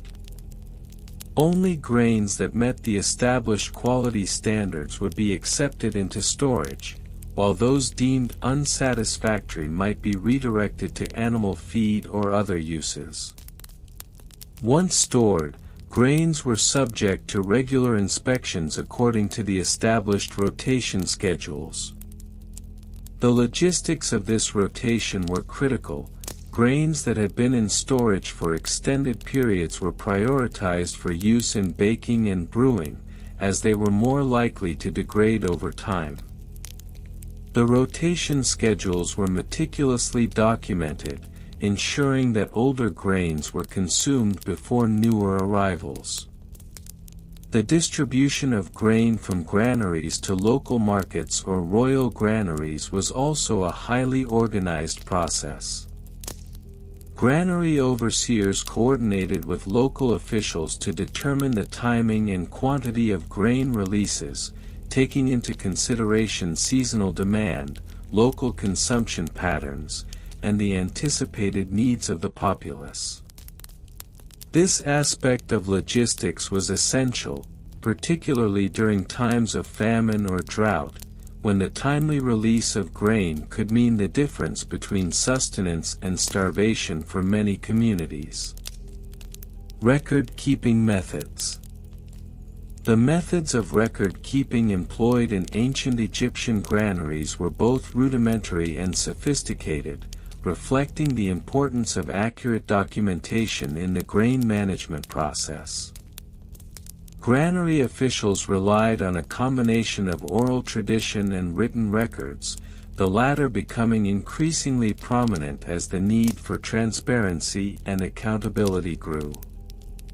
Initially, record-keeping was conducted using simple tallying methods, where grain quantities were counted and noted on clay tablets or wooden sticks.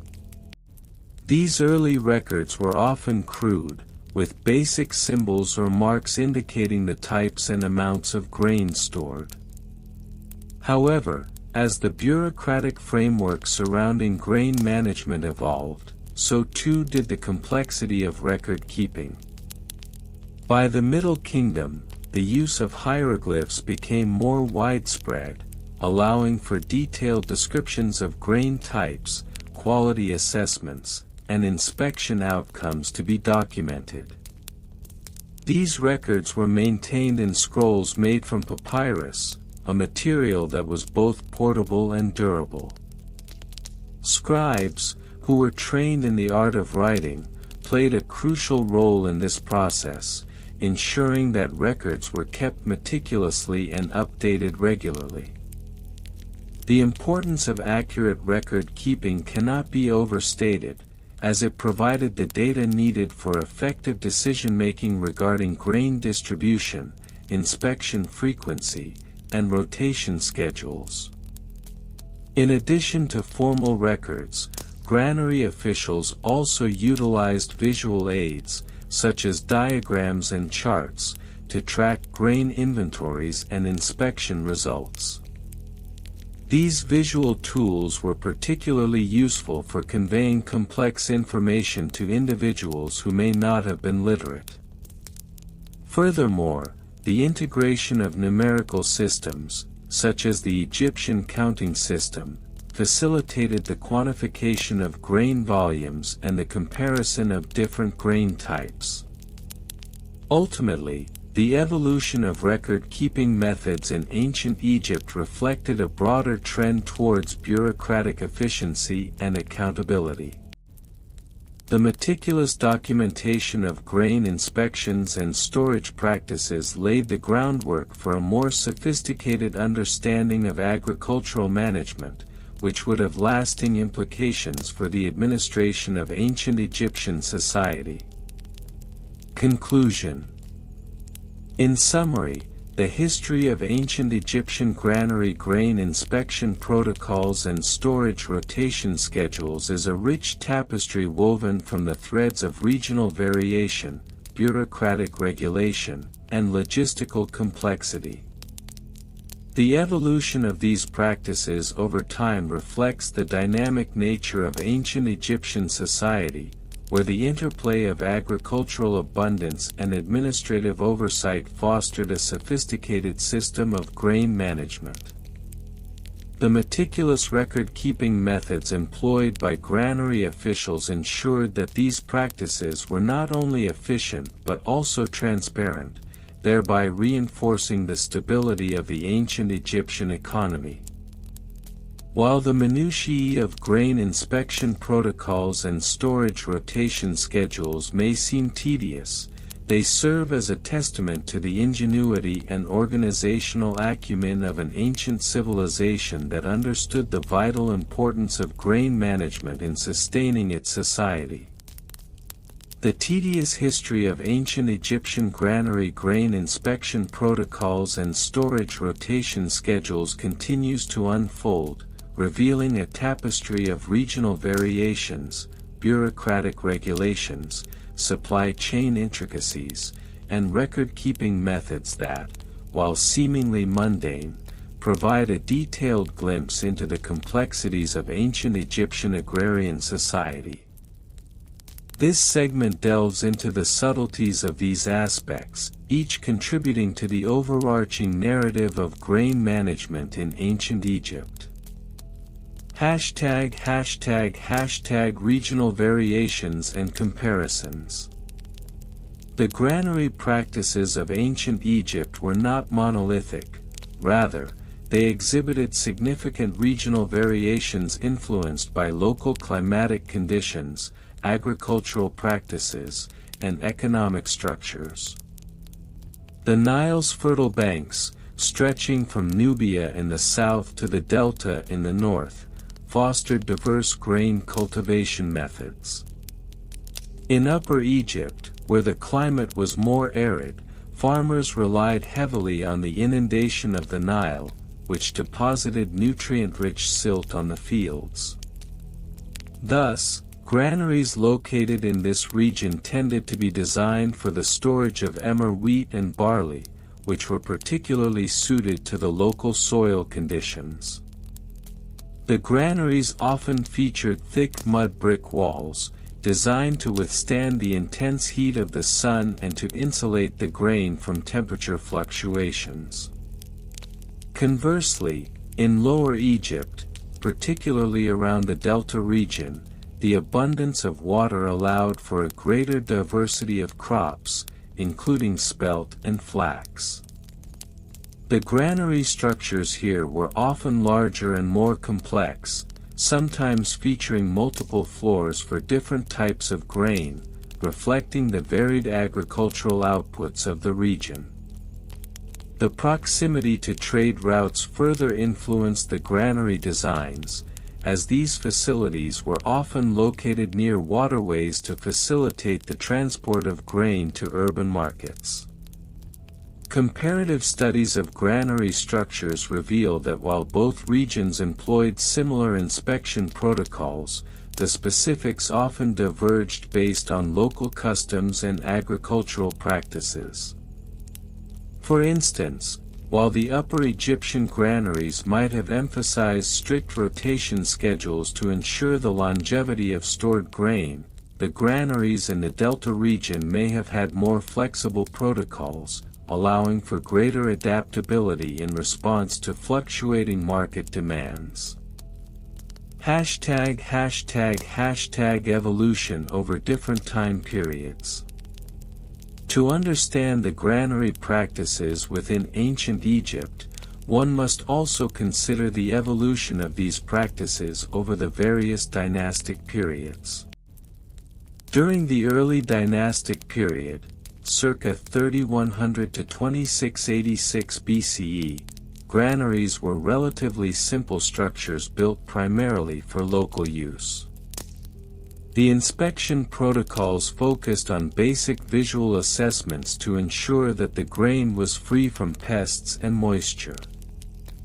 However, as Egypt transitioned into the Old Kingdom, circa 2686 to 2181 BCE, the sophistication of these practices began to evolve.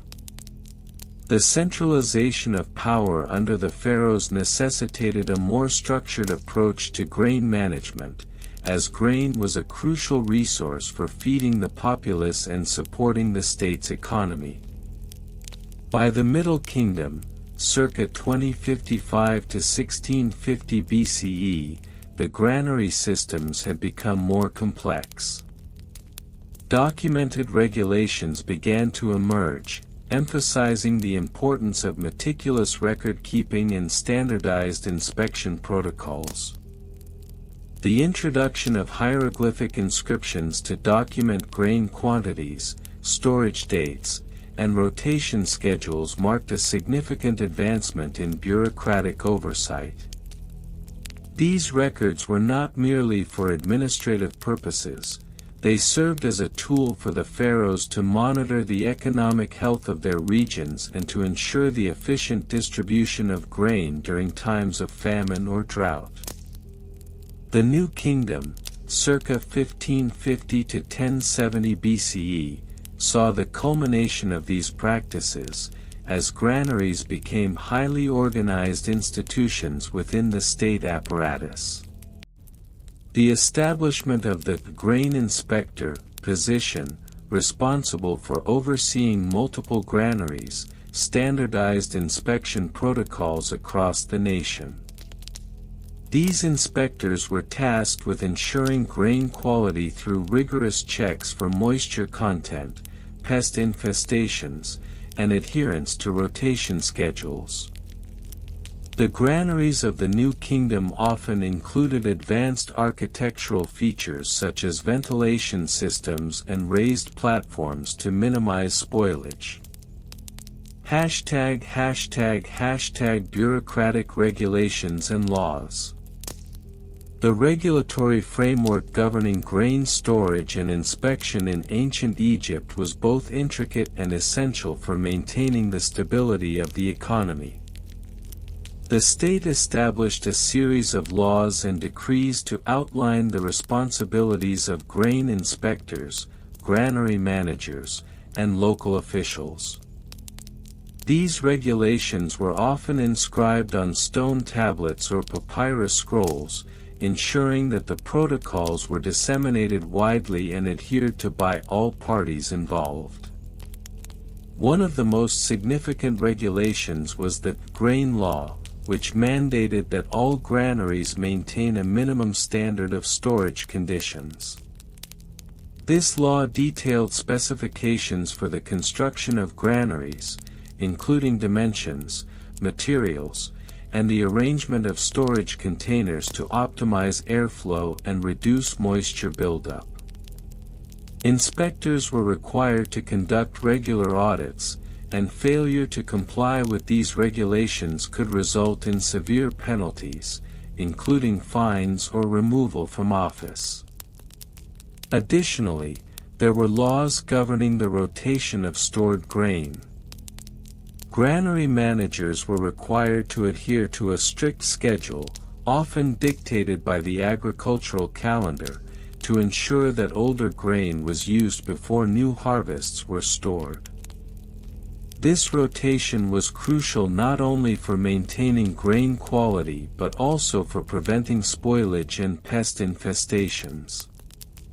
The regulations typically stipulated that grain should be inspected at least once every 3 months, with detailed records kept of each inspection's findings. ### Supply chain and logistics. The logistics surrounding grain storage and transportation in ancient Egypt were remarkably sophisticated, particularly given the era's technological limitations. The Nile River served as the primary artery for transporting grain across the kingdom. Granaries were strategically located along the riverbanks or close to canals to facilitate easy access to water routes, thereby minimizing transportation costs and time. The process of moving grain from the fields to granaries involved several steps, beginning with the harvest. Once the grain was collected, it was transported to the granary in large sacks or baskets, often carried by teams of laborers or transported on wooden boats. Upon arrival, the grain underwent an initial inspection to assess its quality before it was placed into storage. This process became increasingly formalized over time, with specific protocols established for weighing, measuring, and recording the grain's origin and quantity. Moreover, the role of the state in regulating grain distribution cannot be overstated. During periods of surplus, the government would often stockpile grain in anticipation of future shortages, in effect creating a state-controlled supply chain. This practice was crucial for maintaining food security, particularly during lean years or in the aftermath of natural disasters. The state also imposed taxes on grain, which were collected in kind and stored in state granaries, further intertwining the logistics of grain management with the bureaucratic apparatus of governance. #Record-keeping methods. The meticulous record-keeping practices surrounding grain inspection and storage rotation in ancient Egypt were fundamental to the effective management of this vital resource. The Egyptians developed a complex system of hieroglyphics and accounting techniques to document the various aspects of grain storage, from the quantities received to the conditions under which they were kept. One common method involved the use of clay tablets and wooden tally sticks, which allowed inspectors to record grain quantities quickly and efficiently. These tablets were often inscribed with detailed information, including the type of grain, the date of storage, and the results of inspections. The use of ink made from natural materials, such as soot and water, enabled the creation of clear and durable records, which were then stored in a designated area within the granary. In addition to physical records, oral traditions played a significant role in the dissemination of knowledge regarding grain management. Inspectors and granary managers were often required to undergo training, during which they would memorize essential practices and regulations. This combination of written and oral record-keeping ensured that even in the event of physical records being lost or destroyed, the knowledge of grain management would persist within the institutional memory of the granary staff. Furthermore, the development of a bureaucratic hierarchy meant that records were often passed up the chain of command, allowing for higher-level officials to monitor grain management across multiple regions. This system of checks and balances was crucial for maintaining accountability and ensuring that grain was managed according to the established protocols. #Conclusion. In conclusion, the detailed examination of regional variations, the evolution of practices over different time periods, bureaucratic regulations, supply chain logistics, and record-keeping methods reveals a complex and meticulously organized system governing grain management in ancient Egypt. While these practices may seem tedious and mundane, they underscore the significant role that grain played in the economic and social fabric of ancient Egyptian society. The dedication to grain inspection protocols and storage rotation schedules ensured not only the stability of the food supply but also the very foundations of the state itself. As we reflect on these aspects of ancient Egyptian life, we gain a deeper appreciation for the intricate web of practices that sustained one of history's most remarkable civilizations. The history of ancient Egyptian granary grain inspection protocols and storage rotation schedules is a comprehensive tapestry woven through the annals of time. It is a narrative rich in minor historical figures whose contributions, while not always celebrated by the grand historical narrative, are crucial for understanding the complexities of grain management in ancient Egypt. This discussion will explore various aspects: the roles of lesser-known officials, specific case studies from different periods, comparative analyses with grain management practices in other contemporary civilizations, archaeological findings that shed light on these practices, and plausible primary source quotations that illustrate the meticulous nature of these protocols. #### The minor historical figures and their roles. While the great pharaohs and their viziers often dominate the history of ancient Egypt, several minor figures played pivotal roles in the grain inspection and storage processes. One such figure is Menkora, the overseer of the granaries, during the 4th dynasty. His responsibilities included supervising the storage facilities and ensuring that the grain was stored under optimal conditions to prevent spoilage.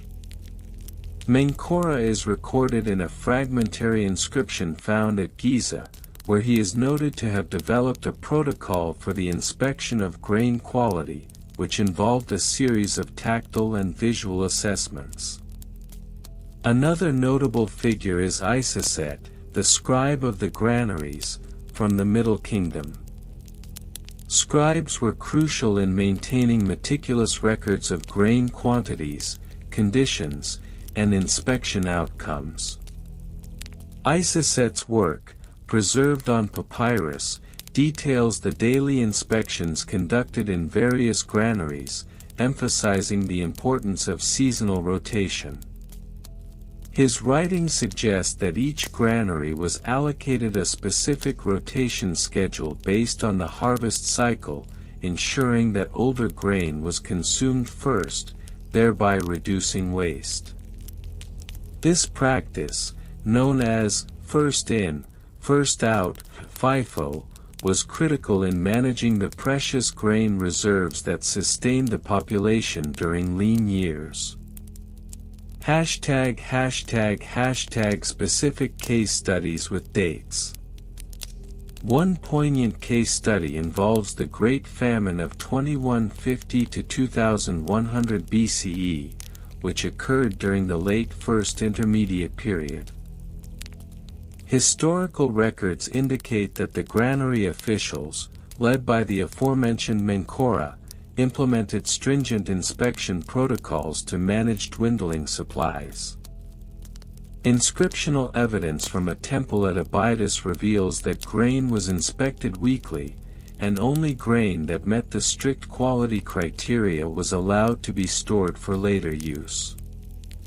This period saw the introduction of a new inspection tool, the core, a type of sieve that allowed inspectors to separate good grain from lesser quality or infested grain. Another case study can be found in the Hyksos period, circa 1650 to 1550 BCE, where grain management practices underwent significant changes due to foreign influence. The introduction of new storage techniques, such as the magazine structure, large, long-term storage facilities, required a re-evaluation of existing inspection protocols. In the city of Avaris, records indicate a shift in rotation schedules, with a focus on maximizing the use of space and minimizing spoilage. This adaptation was documented by a lesser-known official, Neferti, the grain inspector, whose writings reflect a growing concern over grain quality amidst changing agricultural practices. ### Comparative analysis with other regions. When comparing ancient Egyptian grain management practices to those of Mesopotamia, the differences in granary protocols become apparent. In Mesopotamia, particularly in the city-states of Ur and Babylon, grain was not only a staple food but also a form of currency. As such, their inspection protocols were more aligned with economic needs rather than purely agricultural ones. For instance, grain was often subjected to rigorous taxation inspections, where officials would weigh and measure grain before it was allowed to enter state storage. In contrast, Ancient Egypt's practices were primarily focused on quality and longevity. The Egyptians utilized a triage system for grain based on quality, which was less common in Mesopotamia. This system categorized grain into three distinct classes: prime, standard, and inferior, each with its own storage requirements and rotation schedules. Archaeological excavations at sites like Tel el-Dab'a have shown that while Egyptian granaries were primarily focused on preventing spoilage, Mesopotamian granaries often prioritized quantity over quality, leading to different outcomes during periods of famine or surplus. #Archaeological findings and interpretations.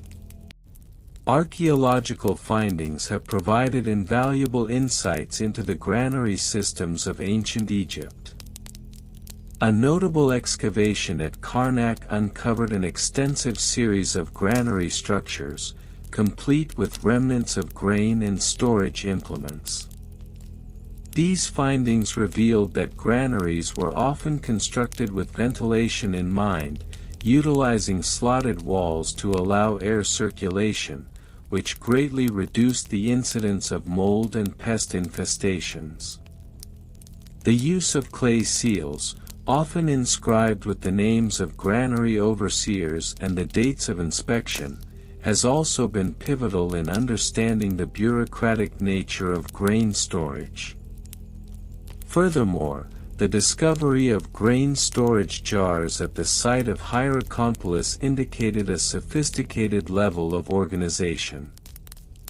These jars were often marked with hieroglyphs indicating the type of grain stored, the date of harvest, and even the expected consumption rate. This level of detail suggests a highly developed system of inventory management that allowed for accurate forecasting of grain needs based on seasonal fluctuations. #Primary source quotations, invented but plausible. To encapsulate the meticulous nature of grain inspection protocols, one might imagine a passage from a hypothetical ancient text written by the scribe Isiset. In the days of the harvest, I, Isiset, the scribe of the granaries, do declare that the grain of our land is the lifeblood of the people. Each kernel must be counted, inspected, and measured, lest we find ourselves in the grip of famine. With each passing day, I examine the sacks, ensuring that only the purest grain remains, for the weight of our future rests upon my ink-stained hands. Additionally, an inscription attributed to Menkora could read, "Let it be known throughout the land that the granaries shall be inspected with diligence. The quality of our grain is our strength, it is the foundation upon which the pharaohs build their kingdoms. When the sun sets upon the harvest, let no grain be unaccounted for, lest the wrath of the gods be upon us."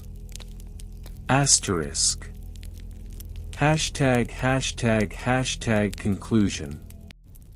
The tedious history of ancient Egyptian granary grain inspection protocols and storage rotation schedules reflects a complex interplay of agricultural practices, bureaucratic oversight, and societal needs.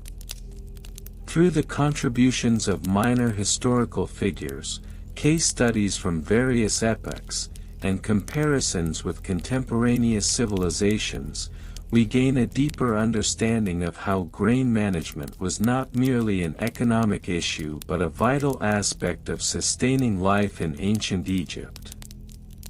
The archaeological findings further enrich our comprehension, revealing a sophisticated system that prioritized not just the quantity but also the quality of grain storage. As we explore this seemingly mundane aspect of ancient life, we uncover the intricate layers of responsibility that shape the very fabric of society. The inscriptions and hypothetical quotations serve to highlight the gravity with which these tasks were undertaken, illustrating that, indeed, the history of granary protocols is a crucial chapter in the annals of human civilization, albeit one that can induce a state of somnolence for those unaccustomed to such meticulous detail. The history of ancient Egyptian granary grain inspection protocols and storage rotation schedules is a fascinating yet complex narrative that often goes unnoticed in the sweeping tales of pharaohs and monumental architecture. By delving into the minutiae of grain management in ancient Egypt, we can uncover a tapestry of agrarian practices that speaks to the civilization's sophistication and organizational prowess. One of the lesser-known figures in this domain is Senenmut, a high official during the reign of Hatshepsut in the 18th dynasty. Though primarily recognized for his architectural achievements, Senenmut also played a crucial role in overseeing the agricultural production and grain storage processes. It is believed that he implemented rigorous inspection protocols for grain quality that were ahead of their time. Historical records suggest that Senenmut standardized the measurements used in granaries, ensuring that a hecate, the ancient Egyptian unit of volume, was accurately filled, thereby minimizing discrepancies in grain distribution. In a specific case study from around 1475 BCE, we find references to a particularly severe flooding of the Nile, which disrupted the grain harvest. During this crisis, officials were compelled to adjust their grain rotation schedules, prioritizing the oldest stored grain to prevent spoilage. The records indicate that grain from the previous year was marked with a distinctive seal, which denoted its priority in the distribution process. This practice not only ensured food security but also highlights the meticulous record-keeping that was integral to ancient Egyptian administrative functions. Furthermore, we can draw a comparative analysis between ancient Egypt's grain storage practices and those of other contemporary civilizations, such as Mesopotamia and the Indus Valley. While the Egyptians relied heavily on the annual flooding of the Nile to replenish their fields and thus had a relatively predictable harvest cycle, Mesopotamia faced more erratic climatic conditions that necessitated different storage strategies. For instance, in Mesopotamia, the use of earthenware jars for grain storage was more prevalent, as opposed to the wooden granaries favored by the Egyptians. The implications of these differences are profound, revealing how environmental factors shaped agricultural protocols. Archaeological findings from sites such as Amarna and Karnak have provided substantial insight into the grain inspection processes of ancient Egypt. Excavations at these sites have unearthed numerous storage facilities that reveal a systematic approach to grain management. For instance, granaries were often constructed with raised floors to prevent moisture ingress, which could lead to mold growth. The walls of these granaries were frequently inscribed with hieroglyphs denoting the contents and the date of storage, providing a clear timeline for inspection and rotation. One particularly remarkable finding at the site of Deir el-Medina involved a series of papyri that detail the daily routines of grain inspectors. These documents describe the process of visually assessing the grain for signs of pest infestation and spoilage. One excerpt from an imagined papyrus reads, "Upon the third day of the month of Parate, the inspector shall enter the granary at dawn, with a lamp in hand, to ensure that the grain is fit for the sustenance of the people." Should he find any grain that hath turned, he shall mark it with a red clay tablet, and it shall be removed forthwith. In terms of storage rotation schedules, the Egyptians employed a systematic approach that was meticulously recorded. The rotation process was typically based on a triennial cycle, aligning with the 3 seasons of the agricultural year: Ake, flooding; Parate, growing; and Shimu, harvest. Each granary would have a designated time for rotation, ensuring that the oldest grain was consumed first. This method not only maximized the utility of the stored grain but also minimized the risk of loss due to spoilage. The importance of these protocols cannot be overstated, as they directly impacted the socio-economic stability of ancient Egyptian society. The successful management of grain supplies allowed for the sustenance of large populations and enabled the state to support monumental building projects. The stability provided by an effective grain inspection and rotation system is reflected in the records of the time, which often praise the grain inspectors for their diligence and competence. One fictitious inscription found in a granary reads, "He who watches over the grain is as a guardian of the people, his diligence ensures that none shall go hungry." Additionally, the role of religious practices in grain management cannot be overlooked. Deities such as Osiris and Isis were closely associated with agriculture and grain fertility. Rituals were often performed before the harvest to ensure a bountiful yield, and the grain stored in granaries was sometimes offered in these ceremonies. The intersection of religious belief and agricultural practice is evident in the administrative texts that note offerings of grain to the temples, which were then meticulously recorded. The relationship between the state and granary management also warrants further exploration. Grain was often used as a form of taxation in ancient Egypt, and the granaries served as both storage facilities and tax collection points. Tax officials would conduct inspections to ascertain the amount of grain owed by farmers and ensure that the correct quantities were stored in state granaries. This dual function of granaries as both storage and administrative hubs highlights the complex nature of ancient Egyptian governance.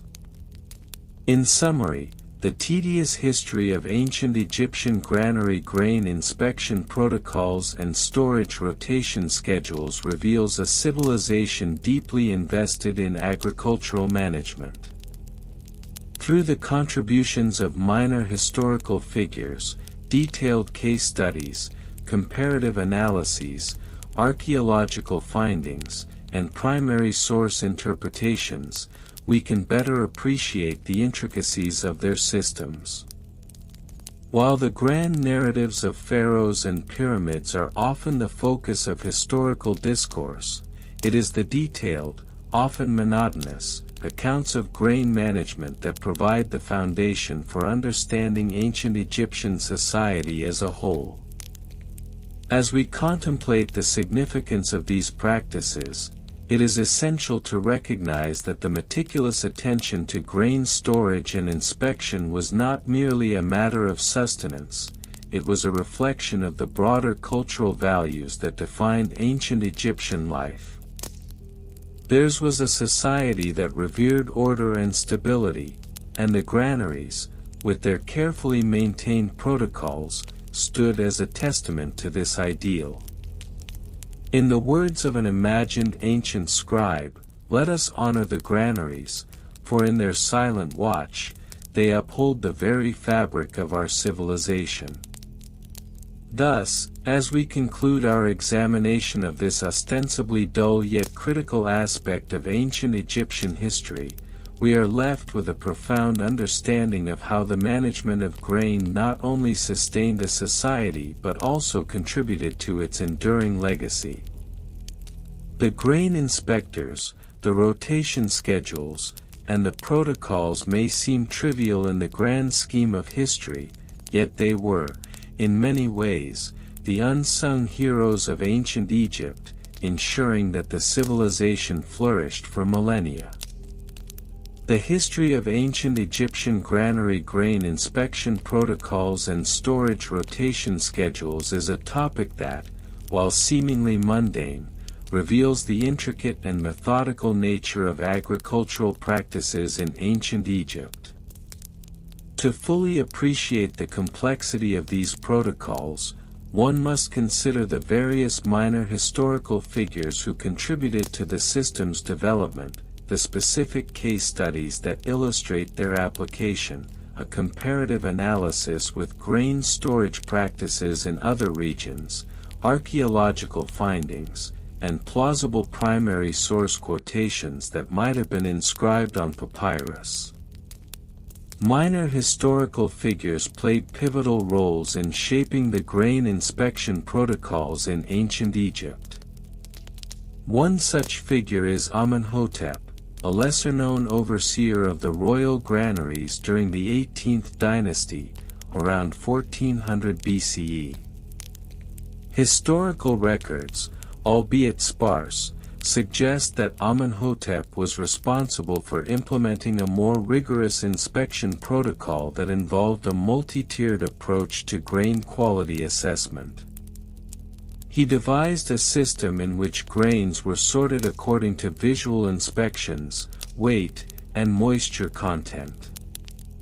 His contributions to the granary system were documented in the form of administrative papyri, which outlined the processes for measuring grain and maintaining records of grain quality. Another notable figure is Neferhotep, a chief steward in the Middle Kingdom circa 1900 BCE. Neferhotep's insights are illustrated in a series of inscriptions found in the tomb of a high-ranking official. He famously stated, "The grain that is not weighed is like a scribe without a stylus, it has no purpose." This metaphor emphasized the importance of accurate measurement in the granary system. His protocols included a rotation schedule that mandated the use of older grains first to prevent spoilage, thus ensuring that the granaries remained efficient in their storage practices. Specific case studies are critical in illustrating how these protocols were applied over time. One such case involves the granaries of the city of Memphis during the flood season of 1350 BCE. Records indicate that the granaries were filled to capacity with newly harvested grain, but due to a bureaucratic oversight, an inspection was not conducted promptly. This lapse resulted in a significant portion of the grain becoming infested with weevils. A subsequent audit revealed that nearly 30% of the grain was deemed unusable. This incident prompted an overhaul of the inspection protocols, leading to the establishment of a mandatory inspection every 10 days during peak storage periods, a practice that was later adopted throughout the kingdom. Another case study from the reign of Ramses II around 1250 BCE demonstrates the effectiveness of rotation schedules. The royal granaries in Thebes employed a system where grain was stored in compartments labeled with hieroglyphs that denoted the year of harvest.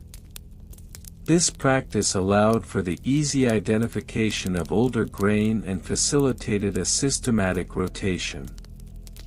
The inscriptions revealed that Ramses II issued a decree stating, "Let no grain sit beyond its appointed season." This directive not only improved grain quality but also reinforced the importance of timely consumption to prevent waste.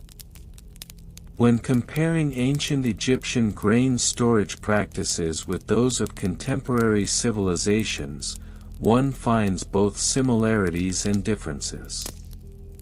In Mesopotamia, for instance, Grain was also stored in large granaries, but the methods of inspection were less standardized than those found in Egypt. Research indicates that while ancient Egyptians prioritized quality control through meticulous inspections, Mesopotamian practices relied more heavily on community oversight, where local farmers collectively ensured the quality of stored grain. This difference can be attributed to the centralized nature of Egyptian governance, which emphasized accountability and systematic record-keeping.